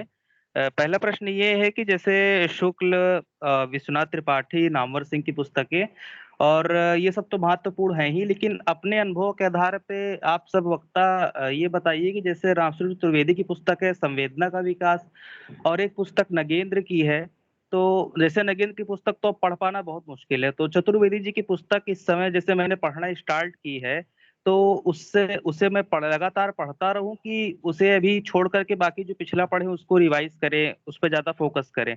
और एक प्रश्न ये है, डीयू का फॉर्म फिल करते टाइम एक चीज पूछी जा रही है कि आप किस कॉलेज को पहले चूज करना चाहते हैं। तो आप डीयू के जो भिन्न भिन्न कॉलेज है उसमें फैकल्टी के अकॉर्डिंग की हिंदी डिपार्टमेंट की फैकल्टी किस कॉलेज के अच्छी है बजाय रैंकिंग के, तो उस अकॉर्डिंग से हमको 2-3 कॉलेजेस के नाम अगर आप लोगों के ध्यान में हो तो बता दीजिए कि फैकल्टी किसकी अच्छी है। जेएनयू तो पहले हम लोग रखेंगे, लेकिन सेकंड नंबर पे डीयू है हमारी चॉइस। मैं डीयू का आंसर मैं दे देता हूँ। जो लिस्ट है कॉलेज की वो मैंने ग्रुप में भेजी है, वो भी मुझे लगा कि 7-8 कॉलेज ही होने चाहिए। तो दूसरी बात मैं आपको ये बताना चाह रहा हूँ कि डीयू में किसी भी क्लास में किसी भी कॉलेज में क्लास नहीं लगती है। एक हिंदी डिपार्टमेंट है, वो वहाँ क्लास लगती है, और वहाँ जितने भी सारे कॉलेज है बस 2 कैंपस है, एक नॉर्थ कैंपस और एक साउथ कैंपस। केवल 2 जगह क्लास लगती है सारे कॉलेज की। तो जो भी आपको 15 कॉलेज भरने के लिए दिए गए हैं तो 7 कॉलेज की क्लास नॉर्थ कैंपस में लगेगी और 7 कॉलेज की क्लास साउथ कैंपस में। तो ये छोड़ दीजिए कि कहाँ का फैकल्टी ठीक है कहाँ का नहीं है। ठीक है। तो और डीयू के जो भी कॉलेज आपको दिए गए हैं वे केवल नाम के लिए। बाकी आशुतोष जी इसका और अच्छे से जवाब दे सकते हैं। बाकी दूसरे प्रश्न का जवाब धीरज जी दीजिए। हाँ इसको पूरा कर लेते हैं अभी। मैं कह रहा हूँ कि जो हेमंत बात कर रहे हैं कि ये बात सही है कि क्लास फैकल्टी में लगेगी आपकी नॉर्थ और साउथ में। जो कार्यालय काम है जो आपका वो कॉलेजेस करेंगी, और यह भी संभव है क्योंकि मेरे कॉलेज में तो होता था कि अगर आपकी कॉलेज प्रेफर करती है और क्लास लगवाना आप चाहते हैं फैकल्टी को बोलकर तो कॉलेज के प्राध्यापक भी आपको पढ़ा देंगे। ऐसा हिंदू कॉलेज में तो होता ही था। टाइम टेबल अकॉर्डिंग कुछ एक क्लासेस जो आप किसी भी टीचर से पढ़ना चाहते हैं बातचीत के आधार पर तो आपकी क्लास ले ली जाती थी जिस कॉलेज को आप में से आप अलॉट हो गए हैं। और अगर प्रेफरेंस का बात है तो आपको कॉलेज की रैंकिंग और जो नाम आपने सुना है और अच्छी बुरी जैसा भी आपकी समझ है तो आप इस अकॉर्डिंग फिल कर दीजिए उन्हें और फिर वो आपके कार्यालय काम के लिए अलॉट हो जाएगा। क्लासेस ज़्यादातर फैकल्टी में लगेंगी जो नॉर्थ साउथ हैं, और कुछ एक शायद कॉलेज में भी लग सकती है क्योंकि हिंदू कॉलेज में लगती भी थी। तो इसका सवाल बस इतना ही है कि और आप अपने अनुसार प्रेफरेंस दे दीजिए उन्हें जिस कॉलेज में आप जाना चाहते हैं। और हाँ, रामस्वरूप चतुर्वेदी की जो पुस्तक है उसके संदर्भ में मेरी जो बात है वो ये है हेमंत, मैं इनको बताना चाहूँगा कि बहुत सुंदर पुस्तक है, बहुत छोटी पुस्तक है। अगर आपने उसको पढ़ लिया है, अगर थोड़ा भी 30-40 पेज पढ़ के आगे बढ़ गए हैं तो पढ़ लीजिए उसको, थोड़ा समय निकाल के 20-20, 25, 15-15 पेज करके ऐसे करके रोज एक बना लीजिए कि 15 पेज पढ़ना है मैंने आज। उस 15 पेज को आप उस दिन खत्म करिए, अगले दिन 15 खत्म कर दीजिए, अगले दिन ऐसे करके आप उसको खत्म कर सकते हैं इजीली, और ये काम हो सकता है। आप पढ़िए, वो अच्छी पुस्तक है रामस्वरूप चतुर्वेदी।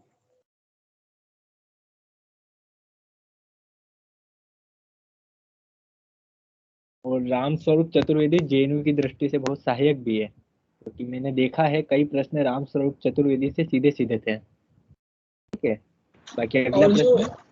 जो हिंदी साहित्य के इतिहास की पुस्तकें हैं उसमें रामस्वरूप चतुर्वेदी का स्थान ऊपर है, शुक्ल के बाद अगर मैं कहूँ तो आप उसे पढ़िए ही पढ़िए, वो महत्वपूर्ण है। उसमें साहित्यिक आपकी जो ऐतिहासिक समझ है वो विकसित उसी से होगी ज्यादातर।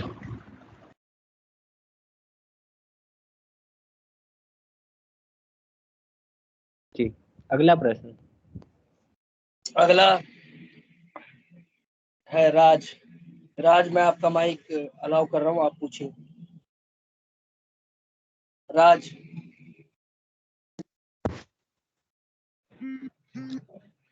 सर पूछिए राज, बोलिए। सर ये जो अभिकथन और राज आपके, हाँ हेलो, हाँ सर कह रहे हैं सर ये जो अभिकथन और ठीक है तर्क वाले सवाल। पूछिए। हेलो हाँ सर, आपकी मेरी आवाज आवाज आ आ रही रही है? है, आप पूछिए। हाँ बिल्कुल आ रही है, आप पूछिए। सर इसके मतलब सर इसके हम सर करने का प्रयास करते हैं ना, तो ऐसा लगता है कि एक सत्य है, एक गलत है। सर इसमें अभी तक हमारा जो स्कोर है वो बहुत गलत जा रहा है। मैंने अभी तक जितने भी क्वेश्चन किए हैं तो, और अभी जो आप कर रही हैं चिंतामणि के जो निबंध हैं इनको पढ़ना स्टार्ट कर दीजिए सर। इनके जैसे कि सर कथन बहुत आते हैं जो हमारे ये नामवर सिंह जी हैं सर, कथन इसके बारे में थोड़ा ठीक बता दीजिए। धीरज सर।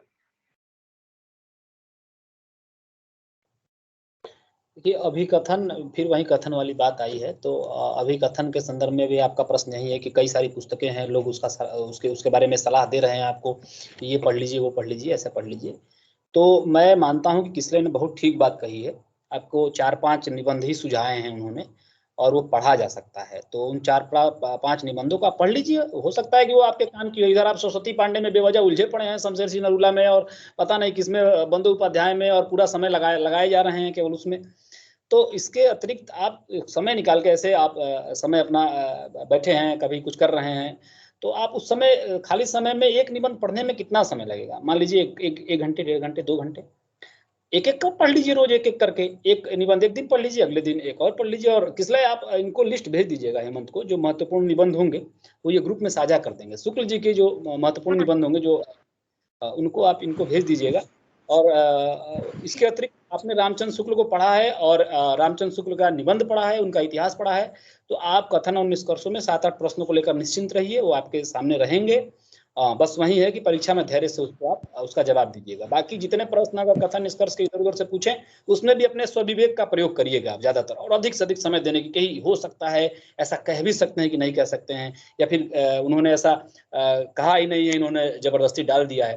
तो इन सब चीजों को ध्यान देते रहिएगा, और आपका स्वविवेक जो उस समय कहे उस चीज को ध्यान रखिएगा। और जहां तक लगाने की बात है, तो हम लोग शुक्ल को इसलिए बार बार कह रहे हैं क्योंकि शुक्ल हिंदी साहित्य में बाइबिल है। जैसे समझ लीजिए कि आपको पढ़ना ही पढ़ना है।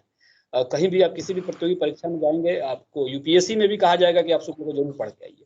तो आप शुक्ल को पढ़े हैं तो ठीक है, नहीं पढ़े हैं तो दृष्टि का कथन जितना है उसको जरूर देख लीजिएगा, शुक्ल को जल्दी जल्दी पढ़ने के क्रम में, अगर नहीं देखा है शुक्ल को कभी तो।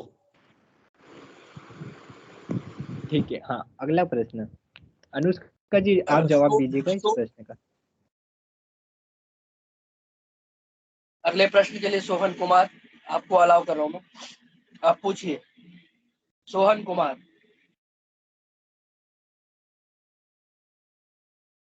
सोहन कुमार, चलिए ये पूछ नहीं रहे। नहीं है तो अगले को, हाँ अगले को हेलो बोल दीजिए। Hello sir, hello. हाँ पूछो बोल। हाँ सर, हमारा प्रश्न ये है कि हमने बीएचयू से सोशल साइंस में मतलब बीए किया, जिसमें लैंग्वेज पेपर के रूप में हिंदी रहा है, तो हम डीयू के लिए अप्लाई कर सकते हैं? हाँ कर सकते हैं, बिल्कुल कर सकते हैं। डीयू के लिए हम मतलब एलिजिबल हैं करने के लिए? बिल्कुल। डीयू के लिए तो आप कुछ भी पढ़े हो आप एलिजिबल हैं, बस बीएचयू ही क्राइटेरिया मांगता है, नहीं तो डीयू में ऐसा कुछ नहीं है। आप एंट्रेंस क्लियर करिए और एडमिशन लीजिए। एक पेपर आपने अगर हिंदी का लिया है और उसमें आपके 50 नंबर है तो आप एलिजिबल है डीयू के लिए। इसमें एक दे रखा है 6 नंबर का, आपको पॉइंट चुनना पड़ेगा जब आप फॉर्म भरेंगे। ठीक है, अगला प्रश्न है।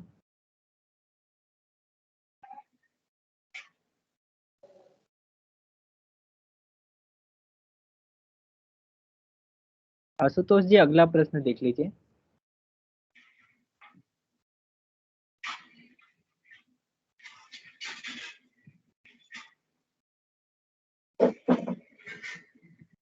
जी, प्रेम भार्गव।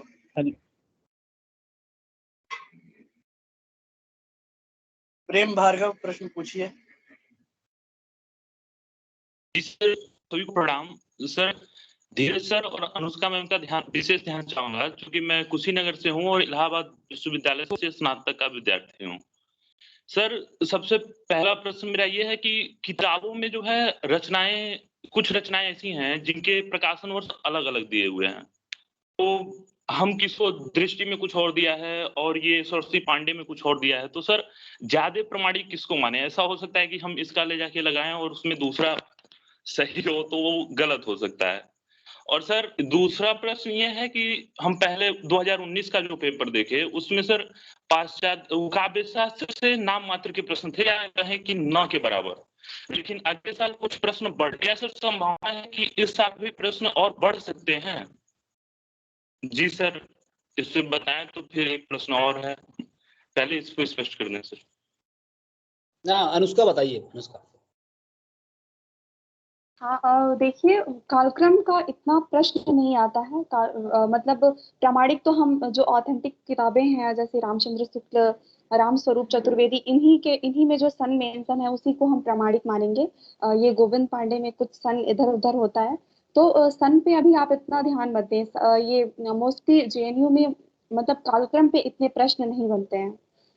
तो अगर आपको ये है कि मुझे पढ़ना ही है तो आप ऑथेंटिक किताबों से पढ़ें इसे। मतलब ये या फिर दृष्टि भी ठीक है। और मतलब मैं तो यही कहूंगी ऑथेंटिक किताबें, जो राइटर की किताबें हैं, रामचंद्र शुक्ल, राम स्वरूप चतुर्वेदी, विश्वनाथ त्रिपाठी, इन्हीं सबों से आप कालक्रम को याद करें तो बेहतर है। हाँ, मैं इस संदर्भ में प्रेम ये कहना चाहूंगा आपसे कि देखिए कालक्रम की जहाँ तक बात है और आप इसको लेकर चिंतित हैं, तो उन्हीं कालक्रमों पे विशेष ध्यान दीजिएगा जिन्होंने पुरस्कार प्राप्त किए हैं। जैसे किसी को ज्ञानपीठ पुरस्कार मिला है, किसी को साहित्य अकादमी मिला है, तो इन्हीं अगर आपको याद करने का मन हो तो इन्हीं के सन आप याद करिएगा। बाकी बहुत सन और प्रकाशन वर्ष याद करने की कोई आवश्यकता नहीं है। हाँ, बीच बीच में हमारे समय में ही था किसले ऐसा कि इन लोगों ने पूछा था कहानी का क्रम। हाँ, तो वो रामचंद्र शुक्ल की पुस्तक में था, वो कहानी का क्रम रामचंद्र शुक्ल की पुस्तक में था, और मुझे लगता है वो गोविंद पांडे में भी था। तो वो ऐसे एक प्रश्न ऐसे बन सकता है प्रकाशन को वर्ष को लेकर, वो आसान बनेगा। ऐसा नहीं है कि आप उठिए और पूरा प्रकाशन वर्ष नेट जेआरएफ में महत्वपूर्ण होता है। प्रकाशन वर्ष आपसे इसमें नहीं पूछा जाएगा, और कोई पूछ भी लिया जाए तो देखिए उसने पूछेगा, जैसे हमेशा पूछा जाता है ज्यादातर प्रश्न, उसने कहा था कहानी का प्रकाशन वर्ष क्या है, सरस्वती पत्रिका कब जो है वो प्रकाशित हुई। ऐसे महत्वपूर्ण हिंदी साहित्य में जो बड़े आयाम हैं, जैसे पहली पत्रिका जैसे उदंड मार्तंड जो रही उस 30 मई 1900 ऐसे करके पूछ सकता है। तो वो बहुत ऐसी चीज पूछेगा जो आपके सामने से गुजरी होंगी। ऐसा नहीं है प्रकाशन वर्ष को लेकर बहुत घबराना नहीं है, प्रकाशन वर्ष को लेकर चिंतित बिल्कुल मत होइए। वैसे तो चिंतित होंगे तो हिंदी साहित्य में सब बहुत सारे कारण हैं। प्रकाशन वर्ष से क्वेश्चन नेट जेआरएफ में आते हैं, जो भी 3-4 क्वेश्चन आते हैं नेट जेआरएफ में। और हम लोगों के टाइम में बस एक पूछा गया था क्रम सजाने वाला, जिसमें माधवराज सप्रे की कहानी, एक टोकरी भर मिट्टी और रामचंद्र शुक्ल का 11 वर्ष का समय। तो जो भी पूछा गया था ना, ये सब सरस्वती, ये रामचंद्र शुक्ल के इतिहास में ये सब है। तो फिर इस पे ज्यादा ध्यान देने की, पूरा सन याद करने की जरूरत नहीं है आपको। ऐसा है कि अगर आप इच्छुक हैं, पहले हम बता दे रहे हैं, ऐसा नहीं कि आप परीक्षा बोर्ड पे गए 4-5 प्रकाशन वर्ष आपसे पूछ लिया, फिर आप कहे कि उस दिन करवाए थे लोग मीट और कुछ लोग आए कह दिए प्रकाशन वर्ष का कोई मतलब ही नहीं है। तो ऐसा भी नहीं है। महत्वपूर्ण प्रकाशन वर्ष कुछ है तो आप देख लीजिए। आपको ज्ञानपीठ पुरस्कार जिन रचनाओं को प्राप्त हुआ है विशेष तौर पर हिंदी साहित्य में, उन रचनाओं के प्रकाशन वर्ष देख लीजिए। और उसके लिए आप नेट का प्रयोग करिए, सबसे बढ़िया प्रमाणिक है। उसमें ज्ञानपीठ पुरस्कारों की लिस्ट आ जाती है, किसको कब क्या मिला, उसमें आप उसको देख लीजिए। हिंदी साहित्य में जिसको ज्ञानपीठ पुरस्कार मिला है उसके सन देख लीजिए, और बहुत मन है तो इसका देख लीजिए, क्या कहते हैं, साहित्य अकादमी का। इसके अतिरिक्त परेशान मत होइए, बस मैं इसके संदर्भ में इतना ही कहना चाहूँगा। जी बिल्कुल सही। अगला प्रश्न। अगले है राजेश कौशिक। पूछिए राजेश कौशिक जी प्रश्न अपना। जी सर, मेरे दो प्रश्न हैं।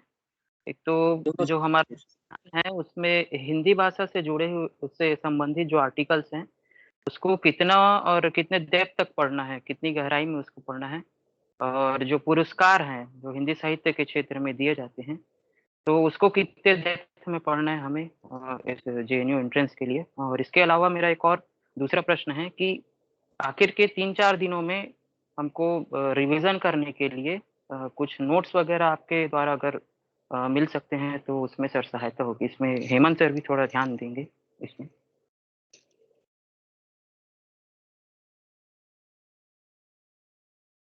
जी सर। आपका प्रश्न क्या था? एक्चुअली मैं सुन नहीं पाया हूँ थोड़ा। राजेश जी का एक बार फिर माइक ऑन करिए। नहीं, हेमंत ये कह रहे हैं, ये पूछ रहे हैं ये कि अंतिम 3-4 दिन अगर तैयारी के बचते हैं तो उस संदर्भ में ऐसा कोई मटेरियल हो आपके पास जो आप इन्हें उपलब्ध करा पाएं और वो उसे पढ़ के आसानी से जा पाएं, तो वे इसकी मांग आपसे कर रहे हैं। नहीं, मटेरियल तो देखो अंतिम समय में यही कहूँगा, अगर कुछ नहीं पढ़ा है तो ठीक गोविंद पांडे और हिंदी साहित्य का सरल इतिहास विश्वनाथ त्रिपाठी का, ये दो पुस्तकों बहुत अच्छे से पढ़ कर जाइए। मैं यह नहीं कहूँगा अंतिम समय में अगर कुछ नहीं पढ़ा है तो रामचंद्र शुक्ल को पढ़िए, रामस्वरूप चतुर्वेदी को पढ़िए, नामवर सिंह को पढ़िए। मतलब मैं वहां तक पहुंचाना चाह रहा हूँ कि आप 70% तक आप पहुंच जाए जैसे तैसे, क्योंकि जेएनयू में नेगेटिव मार्किंग नहीं है तो मेरा मानना है कि 30% किस्मत से काम हो सकता है। अगर कुछ नहीं पढ़ा है तो गोविंद पांडे और विश्वनाथ त्रिपाठी पर्याप्त है। और विश्वनाथ त्रिपाठी तो सबसे पहले पढ़िए, वो अपने आप में सबसे बड़ा नोट्स है मेरी नजर में। और हाँ, पुरस्कारों को लेकर आपका प्रश्न था, तो पुरस्कारों के संदर्भ में यही है कि जो गोविंद पांडे में दिया गया है, जो साहित्य अकादमी और ज्ञानपीठ, तो ही पुरस्कारों पर आप ज़्यादातर निर्भर रहिए। बाकी अगर आपने पहले से पढ़ रखा है, याद कर रखा है, तो व्यास पुरस्कार है, सरस्वती सम्मान है, ये सब दिया हुआ है, उसको भी देख सकते हैं। लेकिन ज्ञानपीठ और साहित्य अकादमी, इन्हीं से आपको प्रश्न पूछे जाएंगे। एक क्वेश्चन पुरस्कारों से आते हैं, चाहे वो डीयू, बीएचयू, जेएनयू कोई भी एंट्रेंस रहा हो तो आप पुरस्कार पढ़ लीजिएगा। जैसे धीरज ने कहा साहित्य अकादमी और ज्ञानपीठ, एक क्वेश्चन पुरस्कार से तो बनते हैं। और ये पुरस्कार वाला भी आप गोविंद पांडे में मत देखिएगा, नेट पर जाकर एक लिस्ट देखिएगा, क्योंकि गोविंद पांडे में उपन्यास या कहानी के क्रम में जब पुरस्कार है तो वहाँ उसका सन गलत दिया हुआ है, थोड़ा ये ध्यान दीजिएगा। और बाकी उसमें गोविंद पांडे में शायद 2013 तक ही है, तो नेट से देखना ज्यादा ठीक रहेगा। हाँ, इस विषय पे मैं ये कह रहा हूँ कि एक मिनट, जो मौलिक गलतियां कई सारी गोविंद पांडे में हैं, उनको आप जरूर सुधरवा दीजिएगा और उसका लिस्ट बना के भेज दीजिएगा बच्चों को हेमंत। मैं टेस्ट में बिल्कुल कोशिश कर रहा हूँ। कुछ जो प्रश्न मुझे लगे हैं गोविंद पांडे में है वो लगभग टेस्ट में आ चुके हैं। चलिए ठीक, बहुत अच्छा। और एक चीज ये है, मेरी सलाह व्यक्तिगत ये है आप लोगों से कि जो टेस्ट सीरीज इन्होंने बनाया है उसको सॉल्व करके आप छोड़ मत दीजिएगा, उसको बराबर दोहराते भी रहिएगा कि ऐसे मतलब फोन पे ले लिया, ऐसे ऐसे करके 5 मिनट में 100 प्रश्न देख लिया। लगाने के बाद कभी किसी दिन ऐसे करके ऐसे मतलब कर रहे हैं आप, स्लाइड करके उसको 100 प्रश्नों को आप 5 मिनट 10 मिनट में देख लीजिए। ऐसा नहीं कि आपने प्रश्न कर लिया, प्रश्नों को रिवीजन भी करना महत्वपूर्ण है, ठीक है। तो जैसे आपके पास 6000 प्रश्न रहेंगे जब आपका ये टेस्ट सीरीज खत्म होगा, तो 6000 प्रश्नों को आप दोहराइएगा जरूर। ऐसा नहीं है कि आपने लगा दिया तो आप सर्वे सर्वा हो गए, नहीं, उसको दोहराना भी है, तिहराना भी है। उन प्रश्न पत्रों को देखिएगा जरूर बार बार। मैं भी अपने टेस्ट में ये बिल्कुल कोशिश करता हूँ कि जो महत्वपूर्ण प्रश्न है उसको बार बार रिपीट करता रहता हूँ मैं। लगभग जो ज्यादा महत्वपूर्ण है उसको 2 से 3 बार मैंने रिपीट किया है। उससे ये होता है कि बार बार जो प्रश्न आपके पास आ रहा है तो वो एकदम दिमाग में बैठ जाता है। हमारे साथ ऐसा होता था। बाकी अगला प्रश्न लीजिए आप। और बहुत संभावना है कि बस टेस्ट सीरीज करने से ही आपका प्रश्न मतलब आप बहुत अच्छा स्कोर कर पाए और शायद आपका सिलेक्शन भी हो जाए। बस अगर आप टेस्ट सीरीज पर ही डिपेंडेड हैं तो भी बहुत एनफ है। अगर एंड टाइम में आपको रिवीजन करना हो तो मैं तो यही कहूंगी कि आप टेस्ट सीरीज के ही मतलब दोबारा से बार बार पढ़िए और रिवाइज करिए, हो सके तो उसी को नोट्स बना लीजिए। वो नोट्स से कम नहीं है, बहुत अच्छा बंच बनाया हुआ है हेमंत ने, तो वो एनफ होगा। अगली है प्रिया। प्रिया, आपका माइक अलाउ कर दिया है, आप पूछिए प्रश्न आपका। प्रिया।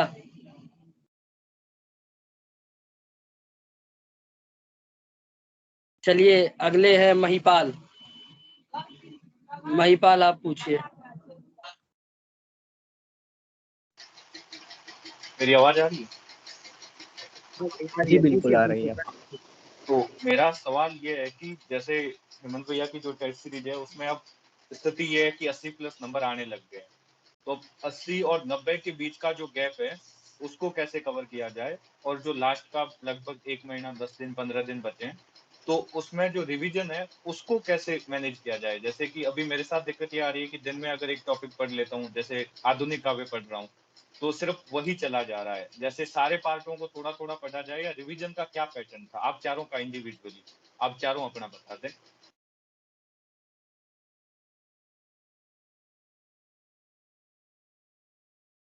चलिए अनुष्का शुरू करिए। बताएं आप।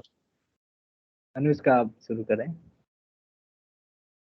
अच्छा, देखिए महिपाल, हमें रिवीजन ऐसे करना होता है कि आप एंड टाइम में आप टेस्ट सीरीज देख रहे हो तो आप उसको आप एनालिसिस कर पा रहे हो कि मैं कहाँ कमजोर पड़ रहा हूँ, कौन सा पार्ट है जो मैं बहुत अच्छे से हैंडल नहीं कर पा रहा हूँ, तो आप उस पर पहले फोकस करो। ऐसा होता होगा कि आप किसी एक पार्टिकुलर पार्ट के प्रश्न नहीं कर पा रहे होगे, तो आप उस पर थोड़ा और ज्यादा फोकस करना शुरू करो, आप जहाँ कमजोर पड़ रहे हो। और रही बात रिवीजन की, तो रिवीजन ऐसे चलता है, आप टेस्ट पेपर शुरू करो। जितने भी आप ये यूथ अरिहंत का हो सके तो अरिहंत की बुक मंगा लो, और जितने उसमें टेस्ट दिए हुए हैं उसमें आप ये हो सकता है कि आपका कॉन्फिडेंस थोड़ा लूज हो सकता है, क्योंकि वो नेट लेवल के प्रश्न हैं, तो आपका 80 अराउंड बने ये बहुत संभावना है इसकी, तो उससे घबराएं मत। लेकिन हाँ, मैं तो यही कहूंगी, मैंने एंड टाइम में बहुत मतलब सारे लगभग अरिहंत का मैंने सारा क्वेश्चन सॉल्व किया था, फिर ओमकारनाथ का भी सारे क्वेश्चन किए थे। तो उसमें ये होता है ना कि आप प्रश्नों को लेके बहुत सहज हो पाते हो। जब आपके पास प्रश्न आता है ना तो आप बहुत घबराते नहीं हो, अगर आपने पहले से टेस्ट सॉल्व किया है तो इसमें सबसे ज्यादा जरूरी यही है कि आप टेस्ट सॉल्व करो। रिवीजन ऐसे ही होता है कि रिवीजन आप ऐसा नहीं है कि एक पार्ट का कर रहे हो, आप थोड़ा बहुत सब कुछ एक पार्ट का करने पर ऐसा लगता है कि चलो ये कवर हो गया, फिर हम दूसरा शुरू कर रहे हैं, दूसरा कवर हो गया, तीसरा शुरू कर रहे हैं। ऐसे जो चीजें हमने पहले करी थी वो थोड़ी भूल सी जाती हैं, तो ऐसे में थोड़ा थोड़ा करके आप सब कुछ देखते रहो। अगर आपने एक बार पढ़ लिया है, बहुत अच्छे से तैयार है आपका, तो आप चाहो तो क्विक रिवीजन एक दिन में आप 4-5 टॉपिक का भी देख सकते हो। मेरे अनुसार तो यही है। अब और वक्त आप बताएं।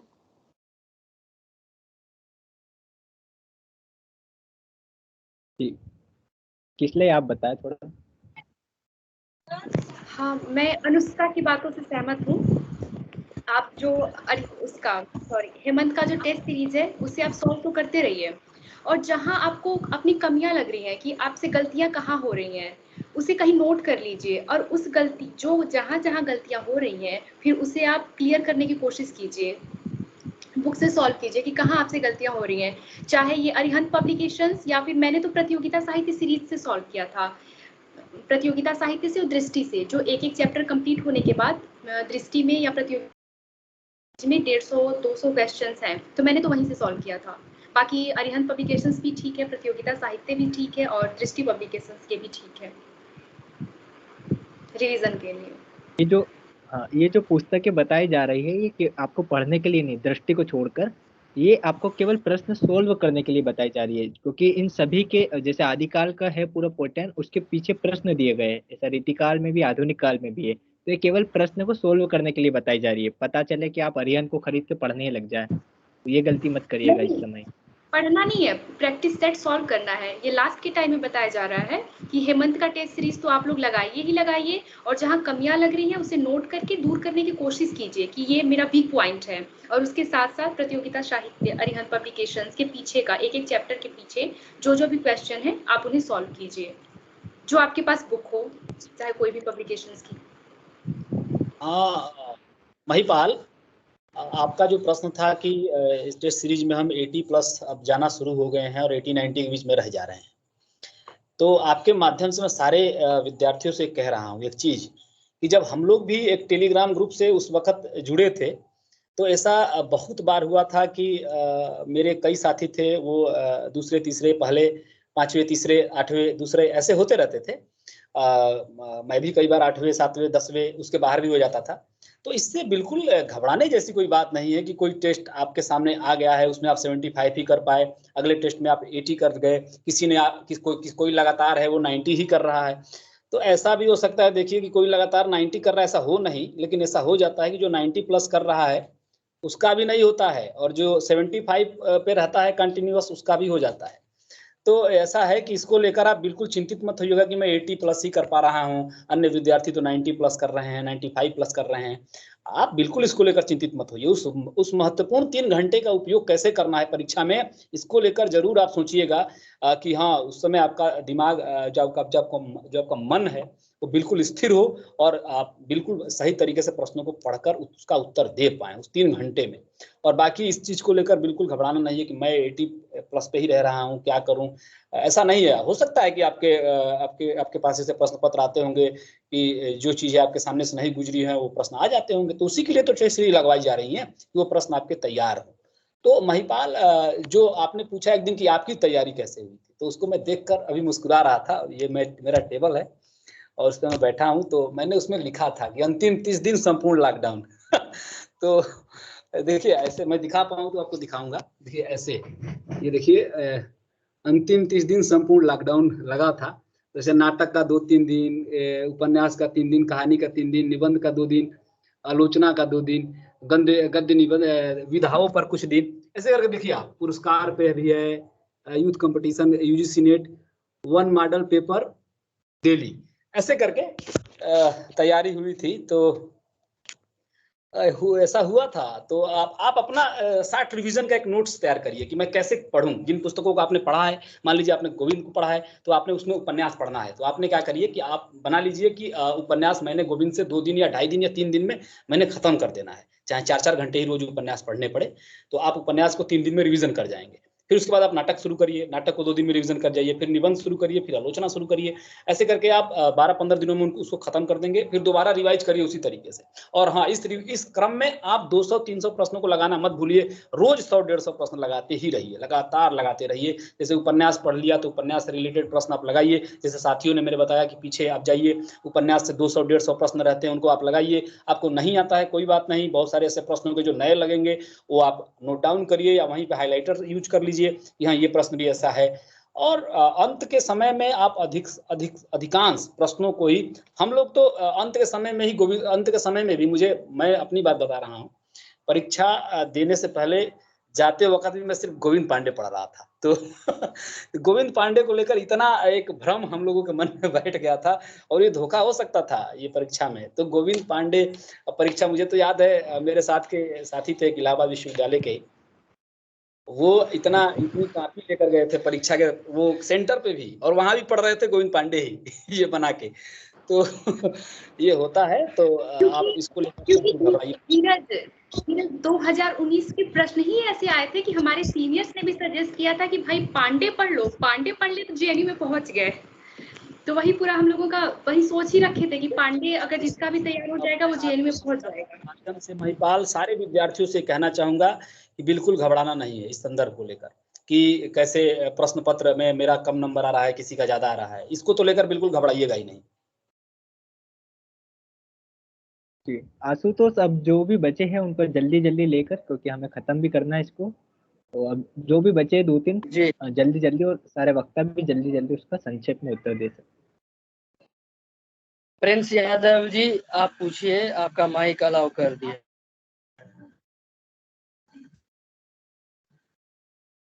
पूछिए प्रिंस यादव जी।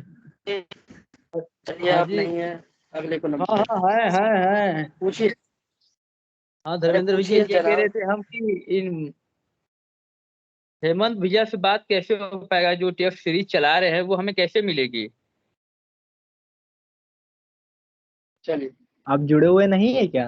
आप मुझे मैसेज कर सकते हैं, किसी से भी आप नंबर ले सकते हैं, मेरा व्हाट्सएप नंबर, आप मैसेज कर सकते हैं, या टेलीग्राम ग्रुप बना हुआ है, वहां पर भी लिंक उपलब्ध है। ठीक है, बाकी आपका कोई परीक्षा से रिलेटेड सवाल हो तो आप यहाँ पर पूछ सकते हैं।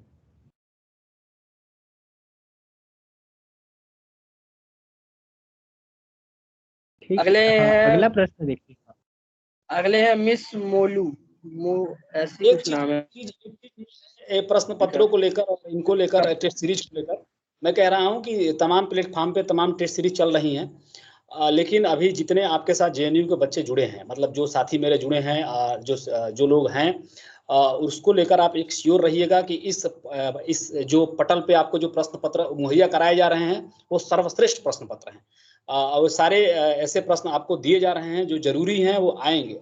बाकी आप सारे किसी भी प्लेटफॉर्म पे जाके आप स्वतंत्र हैं प्रश्न पत्रों को सॉल्व करने के लिए, लेकिन इस प्लेटफॉर्म पे तो आप जरूर ही जुड़े रहिए, क्योंकि देखिए कई तरह के लोग आएंगे, कई तरह की बातें करेंगे कि नहीं इनका प्रश्न पत्र तो इस लेवल का है, उनका प्रश्न पत्र तो इस लेवल का है। इन सब चीज़ों को, इन सब बहसों में आपको नहीं फंसना है, और इन सब बहसों के इतर आपको हम लोगों पे भरोसा करके, क्योंकि देखिए अब आपके पास तो वही चीज़ है ना, जैसे हम लोगों को अब नेट जेआरएफ की, हम लोग नेट जेआरएफ के कोशिश में लगे हैं, तो हम लोग आइकान अपना वही देखेंगे जिन्होंने नेट जेआरएफ निकाल रखा है, तो उनको हम सुनेंगे, उनको हम देखेंगे कि उन्होंने किस चीज़ को फॉलो किया था, कैसे किया था। तो आप इस चीज़ को लेकर निश्चिंत रहिएगा कि इस प्लेटफॉर्म पे आपके साथ जो प्रश्न पत्र मिल रहे हैं वो बड़े काम के हैं। वो अलहदा दूसरा मसला हो जाएगा कि आप परीक्षा में बैठेंगे और आप उस दिन आपका दिन विशेष ठीक नहीं रहेगा, या ऐसा तो नहीं होना चाहिए और ना ही हो किसी के साथ, तो घबराना नहीं है, सबके साथ बेहतर ही होगा। हम लोग इसी शुभकामना के साथ आप लोगों के साथ यहाँ जुड़े हैं।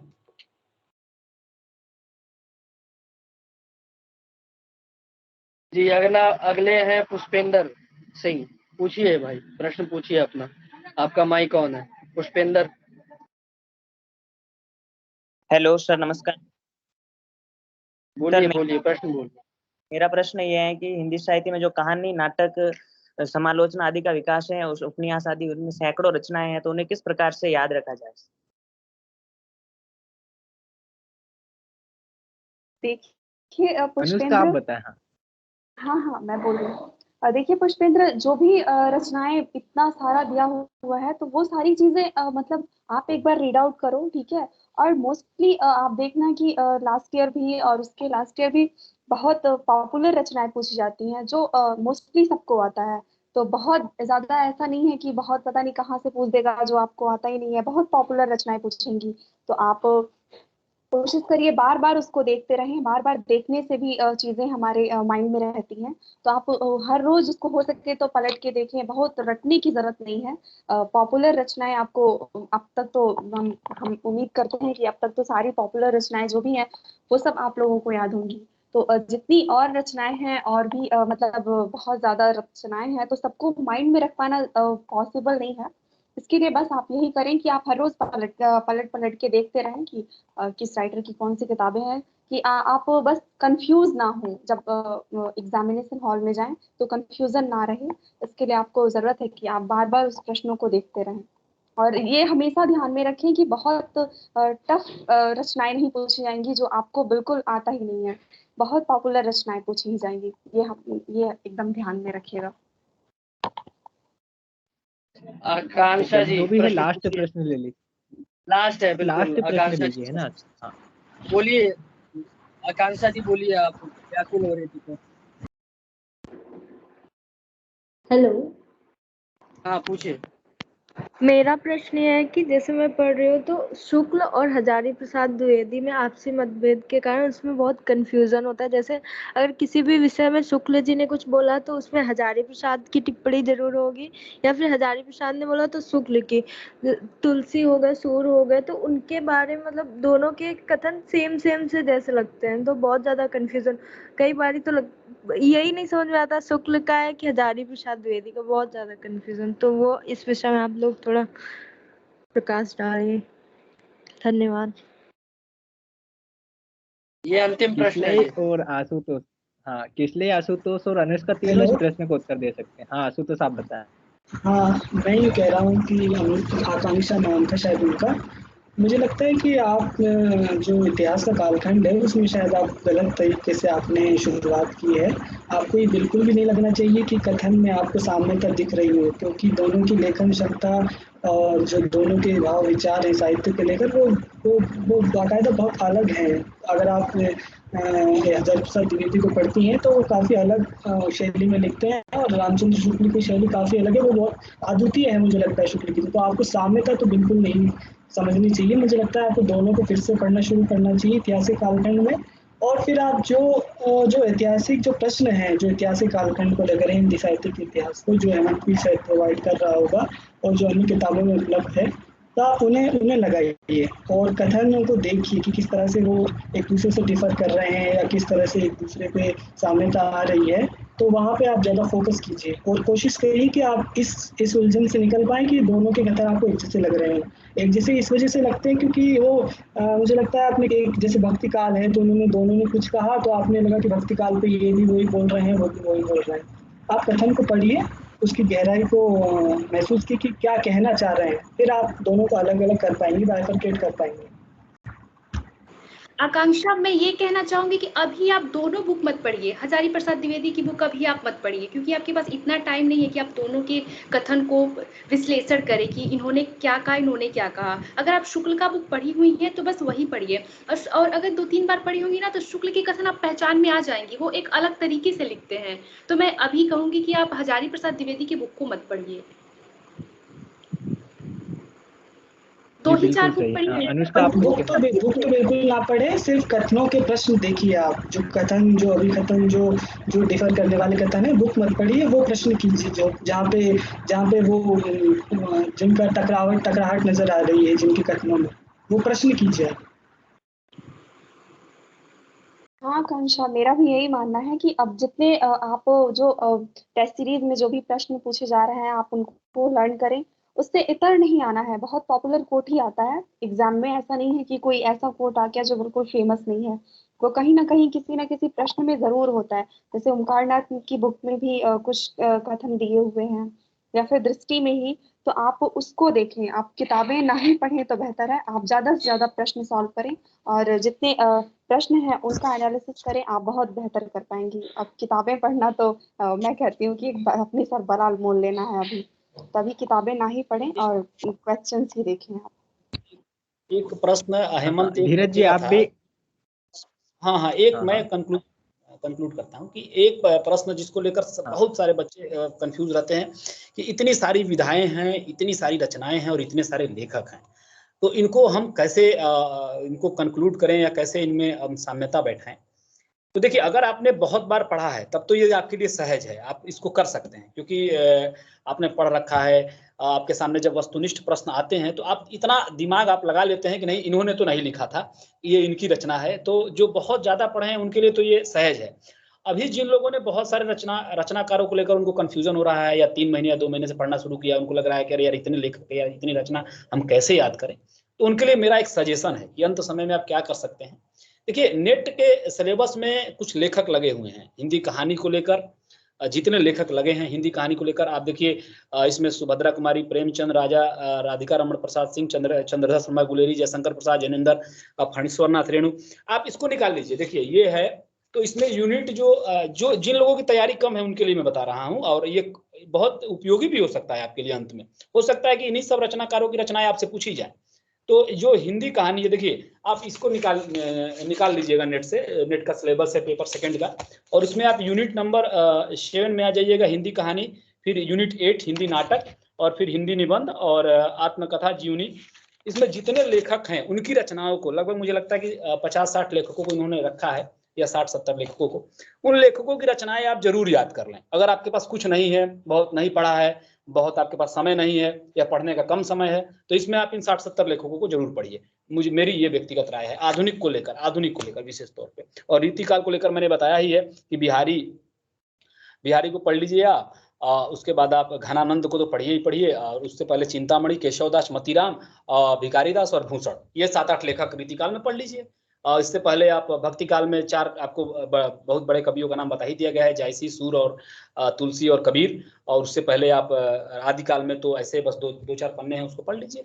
बाकी बहुत घबराने की जरूरत नहीं है, ना काव्य शास्त्र में घबराने की जरूरत है, और ना ही भाषा खंड को लेकर बहुत घबराने की जरूरत है। काव्य शास्त्र में तो आप किसी पुस्तक के वस्तुनिष्ठ प्रश्नों को उठाइए, 100 या 50, उसको हल कर डालिए, हो जाएगा आपका। ठीक है। हाँ, धीरज की बात में मैं एक चीज और जोड़ना चाहूंगा। जैसे धीरज ने बताया नेट जेआरएफ का, क्योंकि यहाँ सारे वही महत्वपूर्ण लेखक हैं जिनका नाम है हिंदी साहित्य में।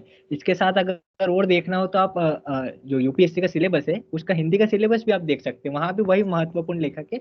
लगभग दोनों सेम ही है, नेट जेआरएफ के और यूपीएससी के जो सिलेबस है।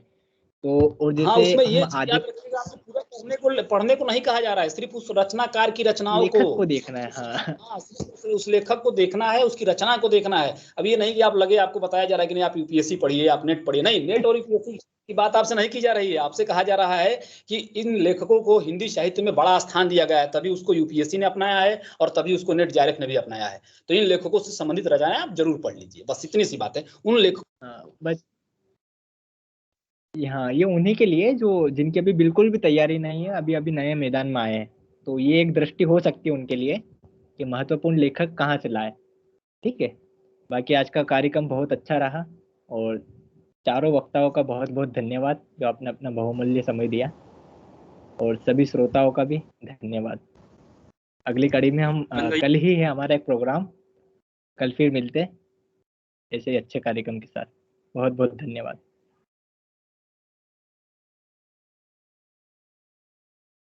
हेलो हेलो, हेमंत भैया आवाज आ रहा है? हेलो, हाँ हाँ, आवाज आ रही है। आपने धन्यवाद व्यक्त किया ही है, लेकिन हमें एक मतलब प्रतिभागी हैं बिल्कुल, आप आपके जोड़ कार्यक्रम के, आपके जूनियर है, तो हम भी अपनी प्रतिक्रिया मैं अपने सभी साथियों की ओर से व्यक्त कर रहा हूँ। सब लोग तो नहीं कर हाँ, सकते, लेकिन मैं कह सकता हूँ उसके विषय में। तो ऐसे ज्यादा कुछ कह नहीं सकता, आप हमसे सीनियर हैं, लेकिन आप जो कार्य कर रहे हैं, जो आप मतलब धीरज भैया हो गए, हेमंत भैया आप हो गए, बिस्ला दीदी हो गई, और अनुष्का दी हो गई, और आशुतोष भैया हो गए, तो जो ये कार्य कर रहे हैं, जिसे हम तैयारी करते हैं तो थोड़ा महसूस होता है। तो एक हमें जो फ्यूल की आवश्यकता होती है ना, जब आप शनिवार रविवार को ये कार्यक्रम लेके आते हैं, वो फ्यूल प्राप्त होता है, और फिर हम उसी तरह से मोटिवेट होके फिर से अपनी तैयारियों में मतलब फिर से लग जाते हैं। तो वो फ्यूल मिलता है, इतना ही कहना चाहूँगा। ज़्यादा शब्द नहीं है कि ज़्यादा कुछ कहूँ, लेकिन संक्षेप में यही कहूँगा कि फ्यूल मिलता है, आपसे मोटिवेशन मिलता है कि आगे बढ़ते रहना चाहिए, लगातार ढीला नहीं होना है और लगातार कंटिन्यू पढ़ते रहना है। धन्यवाद भैया, आप बहुत बहुत आभार आप सभी का। आप बहुत अच्छा कार्यक्रम या बहुत अच्छे चीज़ें कर रहे हैं, और जो हमारे लिए बहुत ही हेल्पफुल रहा है, और हम लगातार मोटिवेट रहे हैं। बस इतना ही करना चाहूँगा। आपका सभी का बहुत बहुत आभार और धन्यवाद। जी, बहुत बहुत धन्यवाद। हाँ।